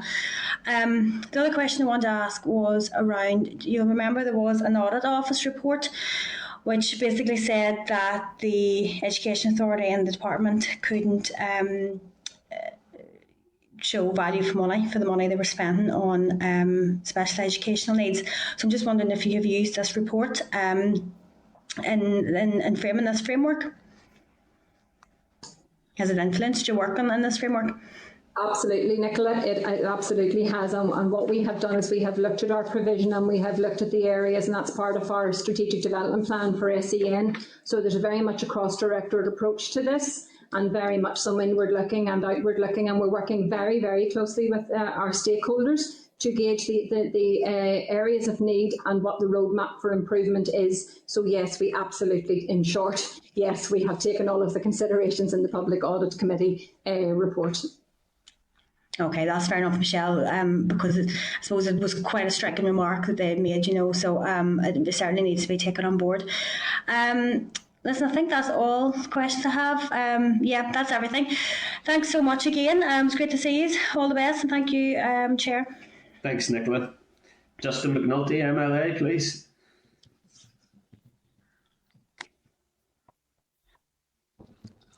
Thanks, Chair. Thanks, folks. Can you tell me, how are our special schools coping right now, given that they've been at the cold face of the pandemic from the get-go, given that they opened up earlier than other schools, given that they have heightened stresses and pressures relating to transmissibility because of the hands-on approach having to be adopted by so many of our special school teachers and staff? How are they doing? How are the principals, how are the teachers, how are the staff, how are the pupils, and how are the parents? How are they doing? Thanks, Justin. Well, like every other school, they are feeling the impact, Justin, and we remain very closely aligned with them. In fact, Kim, over the last few weeks, is trying to visit as many schools as she can to build on those relationships and build on the support that we are providing. As previously referenced, it's not a case of just sending any substitute teacher into a special school, and it's not a case of just putting anybody in charge of our most vulnerable children. They have played an absolutely fantastic role in providing an educational experience for our most vulnerable children since March 2020. And I agree with you and acknowledge the tremendous work that they did at keeping their schools open for children as much as possible, and they are doing a tremendous job. It is incredibly taxing, it is incredibly stressful, but they have risen to the challenge and, as always, have put the needs of their children and young people first. But perhaps to answer your question directly, I will ask Kim to share her experiences from the last couple of weeks. Thanks, Michelle, and thanks, Justin, for your questions. Sometimes in the middle of all of our strategies and policy concerns, we do forget that, on a daily basis, our staff are there working with our children in our schools under very, very difficult circumstances. I think it's fair to say that this has become the new norm for all of our schools right across the system, not only our special schools, that we are working in a real heightened sense of not knowing what each day brings, and the extra additional workload that brings right across the system, and it's not lost on us. I have had the opportunity to meet a number of special school principals over the last weeks and months. I have been out around some special schools to ask that very question. I've got to say I've been met by some very calm, people that are absolutely doing their best for children, and that the children are being educated very well. So I can say we're in safe hands with our special school staff, and our children are in safe hands right now, and it has been an absolute privilege for me to be out around the schools to see how things are. On a weekly basis, we do ask schools to make contact with us around particularly the staffing issues that they're having, and how many classes they need to close as a result of the staffing issues. And I think I'm on record as saying a few months ago, it's probably a few weeks ago, it feels like a few months ago, when I was addressing the committee on COVID, that unfortunately some classes in special schools will have to close as a result of the pressures that we're facing into in the winter. And that has actually come to pass. But school leaders are doing very well at retaining the class closures and looking to minimise the impact on children's learning and the children's experiences in school. So it's a difficult time, but they are continuing to work very hard. We have had very few schools that have actually had to close completely. If they have, it's perhaps been a day, for the school boiler not working or something like that, and they've been back up on their feet very quickly again. So absolutely, I've got to commend our staff for doing a great job, and they're sticking with it, and we continue to support them where we can, Justin, but thank you for your question. And sorry, Justin, just to say that from January until June, we actually met with the Strategic Leadership Group, a group of the special school principals, every single Friday morning to touch base with them. And that was a meeting between ourselves, the Department of Education and the PHA, to make sure that we were working very hard together to address their needs and react to the situation in which they found themselves.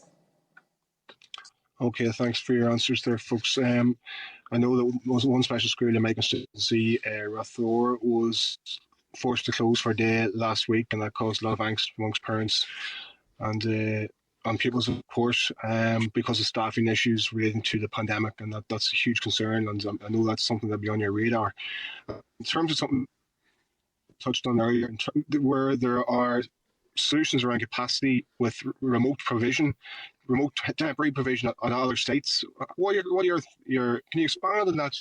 How prevalent that is across the north? And I know the two special schools in my constituency have that provision in place now, which makes parents and pupils very uncomfortable. They're at the school, but they're not at the school. If they're in temporary accommodation at another school, it doesn't stack up. Can you just expand on that issue for me, please, folks? Yes, Justin, I think I got the gist of your question. Your reception was a little bit broken up, but in terms of moving to remote learning, I'm going to take it that that's what you were talking about in case of school closure? No, sorry, not remote learning. It's remote learning, and that it's not at the school, it's at a different school site. So they're in temporary accommodation at a different school site, but they're still at the school. So, for example, Rathore have temporary provision in Windsor Hill. Yes. Nally and Armagh have temporary provision at Armagh High.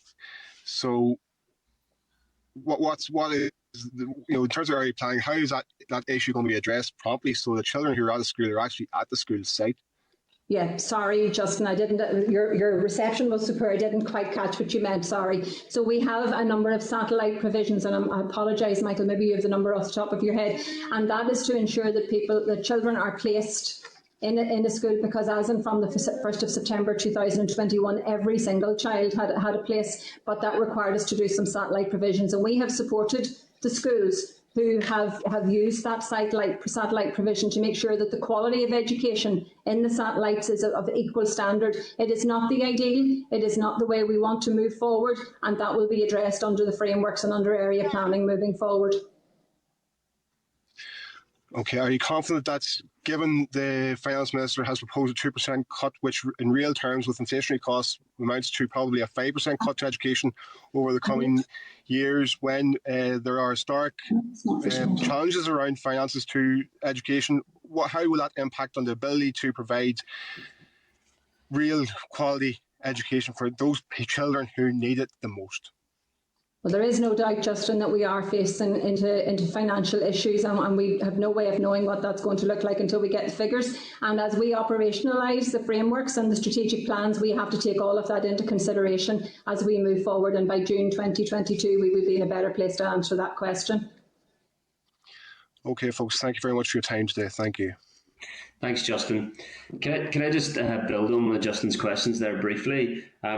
You're in response to one of them, you said that the Department of Education, Education Authority and the PHA had been holding weekly meetings with the Special Schools Strategic Leadership Group. Did I catch you rightly that you had said that was from January to June? Yes, Chris. Yeah, okay. Why have they stopped? They haven't. Sorry, I shouldn't have said that. They haven't stopped. It's just I don't attend because Kim attends, and that's where I made the mistake. Okay. My apologies, Chris. They continue to happen. My apologies, Chris. They don't happen on a weekly basis anymore. They happen as and when, absolutely monthly, but sometimes more often, and they are attended by Health, by PHA, by the Department of Education, by ourselves, and by the Strategic Leadership Group. Apologies. No, it sounds like an extremely important meeting to be taking place, and I'm reassured and really glad that they were taking place to the extent that they were, and would encourage them to continue as frequent as the Strategic Leadership Group consider necessary. So I'm encouraged by that. Thank you for that update. Can I bring in Harry Harvey, MLA, please? And thank you very much, Chair. And Michelle, Kim and Mike, good to see you again. I was going to ask about needs in rural, but Nicola has addressed that well, so thank you for that. I would ask you, for those with an SEN, what jumps out to me, an increase of over 25% since 2016. That's a substantial increase. I'm just wondering, would you say that although the increase is high, that the needs may be somewhat less in relation? Thank you. Yes, absolutely, Harry. I suppose it's a wide range of needs, and certainly whilst there's an increase in those children with most complex, it could be stage 3 of the Statement of Educational Needs that there's a significant increase. I'm sorry, I don't have those figures at my hand at the moment, but yes, just because there's an increase of number does not necessarily mean there's an increase in complexity, which is why we are establishing the framework for special schools and specialist provision in mainstream to address that range of need. Yep, so it's basically down to you doing your job better, which is great. Yep, thank you. It's down to the needs of the child, Harry, and meeting the individual needs of every child according to their statement. But yes, thank you. Yep, no problem. Okay, thank you, Chair. Thanks, Harry. Folks, can I come back briefly just to a line of questioning from earlier from me, just in terms of the capacity of mainstream schools with special educational units and their capacity to meet the needs of pupils with special educational needs. What is the process for the location of special educational units in mainstream schools? Is there a geographical balance? In the first instance, I suppose it's we look at where the significant need is at a time, and then we work with the schools in the area. But Michael perhaps would give a fuller explanation. Thanks, Michelle. Chris, I mean, it's detailed in the framework and in the draft strategy that there is an inconsistency, geographically across Northern Ireland at this moment in time. And that is as a result of work that happened previously through the old ELBs. So the EA has been over the last number of years looking at gaps analysis, and that work is continuing. So one of the main aspects is really to identify where there is significant need and what that need actually is. When that need is identified, then we work with our, particularly with our other managing authority, CCMS, to see what's the best sector. And increasingly moving forward, that will expand then both to integrated provision and to Irish medium provision to identify what does that need and where's the best place for it to go. So the information that will be shared as part of the strategy in January's consultation gives that LGD breakdown across primary and post-primary provision for each of those local government district areas. And based on that, we'll be looking at the need in the area against the current provision to identify what additional provision needs to be put in place in those specific local government district areas. So that is going to be one of the key aspects of, key actions in the first 2 years of the plan, identifying where that additional need is actually required. Okay. And what is the process for locating a special education unit in a mainstream school? Can you direct a school to take a special educational unit? At the moment, up to October, the process for a school getting a special provision was through a development proposal process. We undertook a pilot as part of the consultation on the framework to test a more flexible and agile way to allow provisions to be placed in mainstream schools. Now, that information is contained within the consultation reports that were shared with you, and the Minister approved that pilot in October, which means that we're no longer required to bring forward a development proposal for mainstream schools, and that process will end up as part of the annual plan of arrangements when that comes into place and the EA publishes that document as part of the SEN 2016 Act. To bridge that gap, Chris, we have agreement with the Department for a second pilot that will enable us to take forward specialist provision in mainstreams that were put in place as temporary provisions for September 21, and whatever provisions we are going to need for September 22. They still require robust consultation with local stakeholders and particularly schools. So we have to take on board the views of principals, governors, staff and parents of any school that we approach. And if they're not particularly happy about, providing that arrangement, then more than likely we will look to, someone who's in a position to do so, as long as they meet the criteria and indicators that have now been set out in the framework documents. So that's the process that we'll be working through in relation to that. Have you ever placed a special education unit in a mainstream school against the wishes of a school? Not in my time. No. Okay. And can you require schools with special educational units, mainstream schools with special education units, to admit pupils with special educational needs? Chris, we do like to work with schools, but under the current legislation, a child with special educational needs must be considered for placement in a school, and there are again a key categories that they must address. But more often than not, the child is placed. Yes. Okay, and are there schools under significant pressure as a result of the admission of pupils to those schools? I'm not sure in what regard you mean, Chris. So if you capacity, capacity-wise, I mean, are there where we don't have enough places for pupils in special schools, and I presume pupils in special educational units. Mm-hmm. So under what pressure are schools being placed as a result of being required to admit pupils over capacity?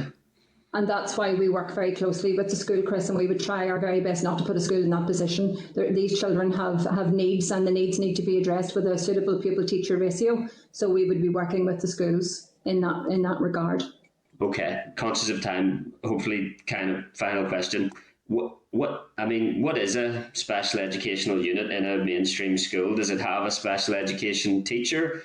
What level of training or support is provided for mainstream schools hosting special educational units? So a special educational unit in a mainstream school is a separate provision that has a special educational needs teacher and would have a number of classroom assistants assigned to it. And it can be for a range of needs. So it could be an autism unit, it could be a behaviour unit, it could be a learning unit. There are a variety of units.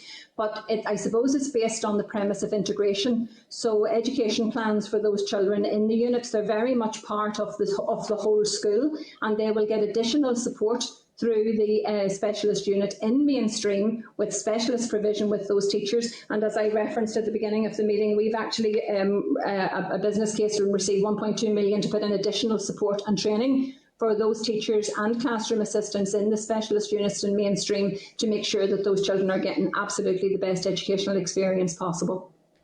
And just in addition to that, Chris, the teacher and the classroom assistants are paid for directly from the EA, so they'll come out of the school's budget. Okay, and is capacity meeting need? At the moment it is. Sorry, if you take COVID and put it in the equation, but yes, at the moment it is. And we did an extensive recruitment exercise when we put in the additional mainstream units in September, and we met that need and recruited, and there wasn't an issue. So you're confident that there are no pupils in inappropriate placements? Yes. I think, because at this moment in time, there are 2 pupils who EA is currently working with. They are getting support.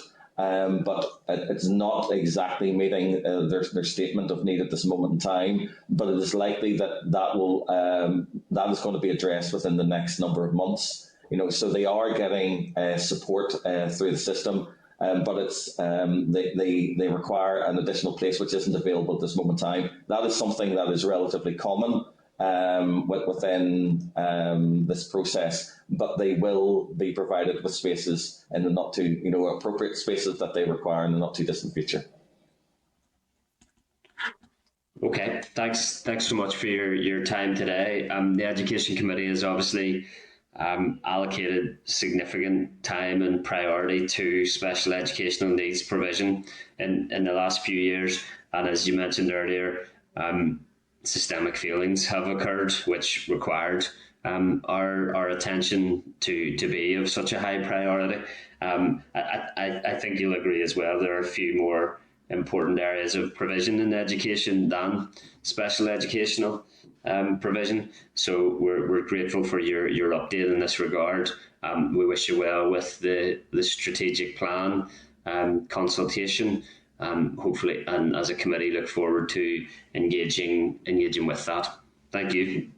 Thank you, Chris. And as I say, we acknowledge that, yes, we have some work to do, but we feel that this is a significant step for us in addressing those needs. And thank you for your time today.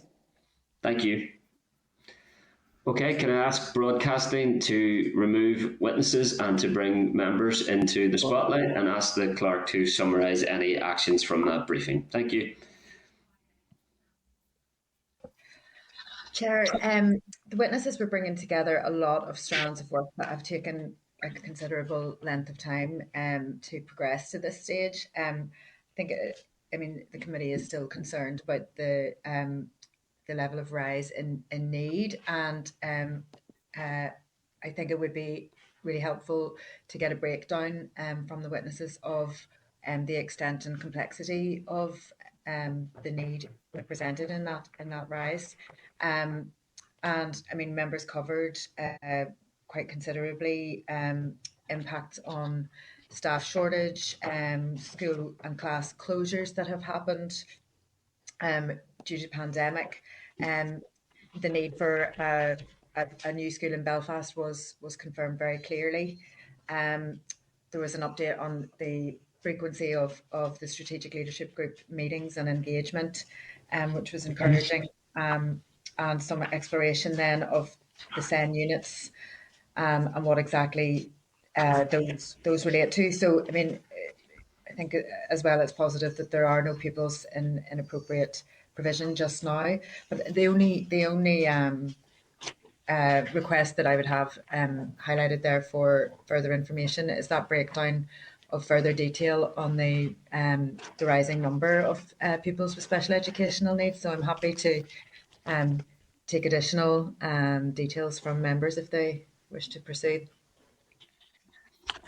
Yeah, Clark, I think we're always trying to be constructive on this matter, given the extent of the failings that have occurred previously.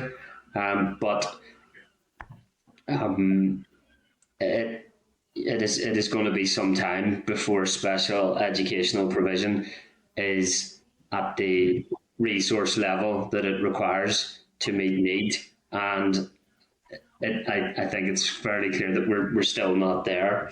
To have concerns around how a special educational unit in a mainstream school is located and resourced, with the EA acknowledging the process is geographically inconsistent, and along with another, with other wide-ranging issues there,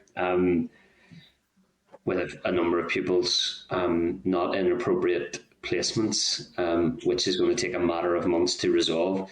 If I appreciate that that may seem like a small number of pupils, but if that is your child, that is the most important issue to you. I know that the culmination of this process is a draft special education strategic area plan that has been submitted to the Department of Education for ministerial approval. And once approval has been given, the EA will begin a 12-week consultation on that draft special education and strategic area plan on the 10th of January. I think it would be, that's going to, I'm trying to work out if we'll still be in place when that closes. Perhaps just, and at least they could give us an interim indication of responses to that consultation prior to the end of the mandate. So, members, I think it'll be really important for us to pay close attention to the progress, or to the content and the progress of that special education strategic area plan, and the consultation process of that. I think Aiming, that is intended to bring many of these strands together. So it would be useful to have early sight of that plan, and perhaps we bring the EA back to brief us on the content of that area plan once it has been published. Does that sound like a way forward, members? Absolutely, Chair. Can I just say, just in case I forget to do this, I know that as a committee we have given a high priority to special education needs, but from your perspective, for what you've done over the years in regard to this, I mean, you've been relentless in your support for this. So I'm not just saying this because you're leaving us in another couple of months, but I would like to think that by the time it comes round, you may see some fruit and some real change and some real promise for those that really, really need it. So well done to you and your service on this particular issue, young man. No, I appreciate you saying that, Robbie. And I think most of us, if not all of us, have been impacted by the experience of children and young people and families when special education provision is not what it needs to be. It's life limiting for children and families, isn't it? So it is only right that we focus on that. And it's a complex process that people have to navigate, as we know, to get the equal opportunity that to which they are entitled.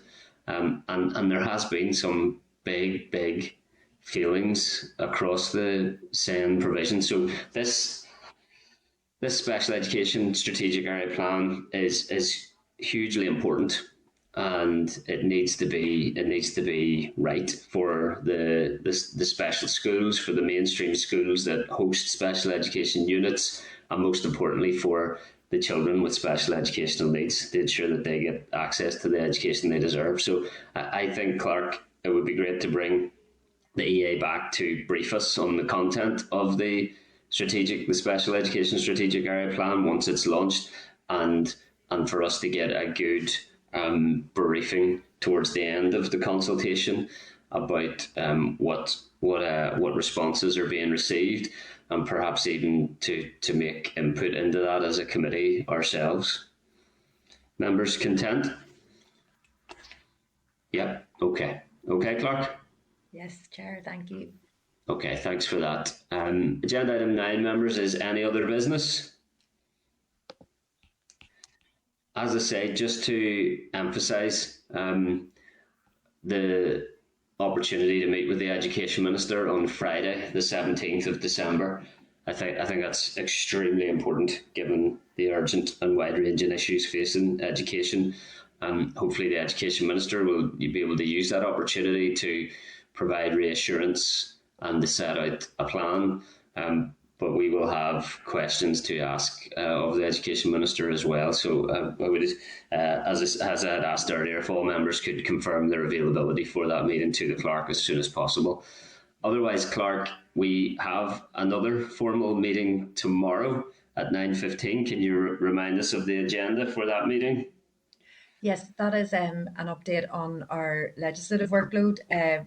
So research services will be presenting on the period products free provision bill, and they'll have gathered together as much background evidence as possible at that point.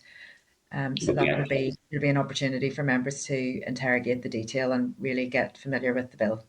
Okay, so important meeting for us to continue to try and make progress on the period products provision bill. Okay, and that's at 9:15, clerk, on Starleaf.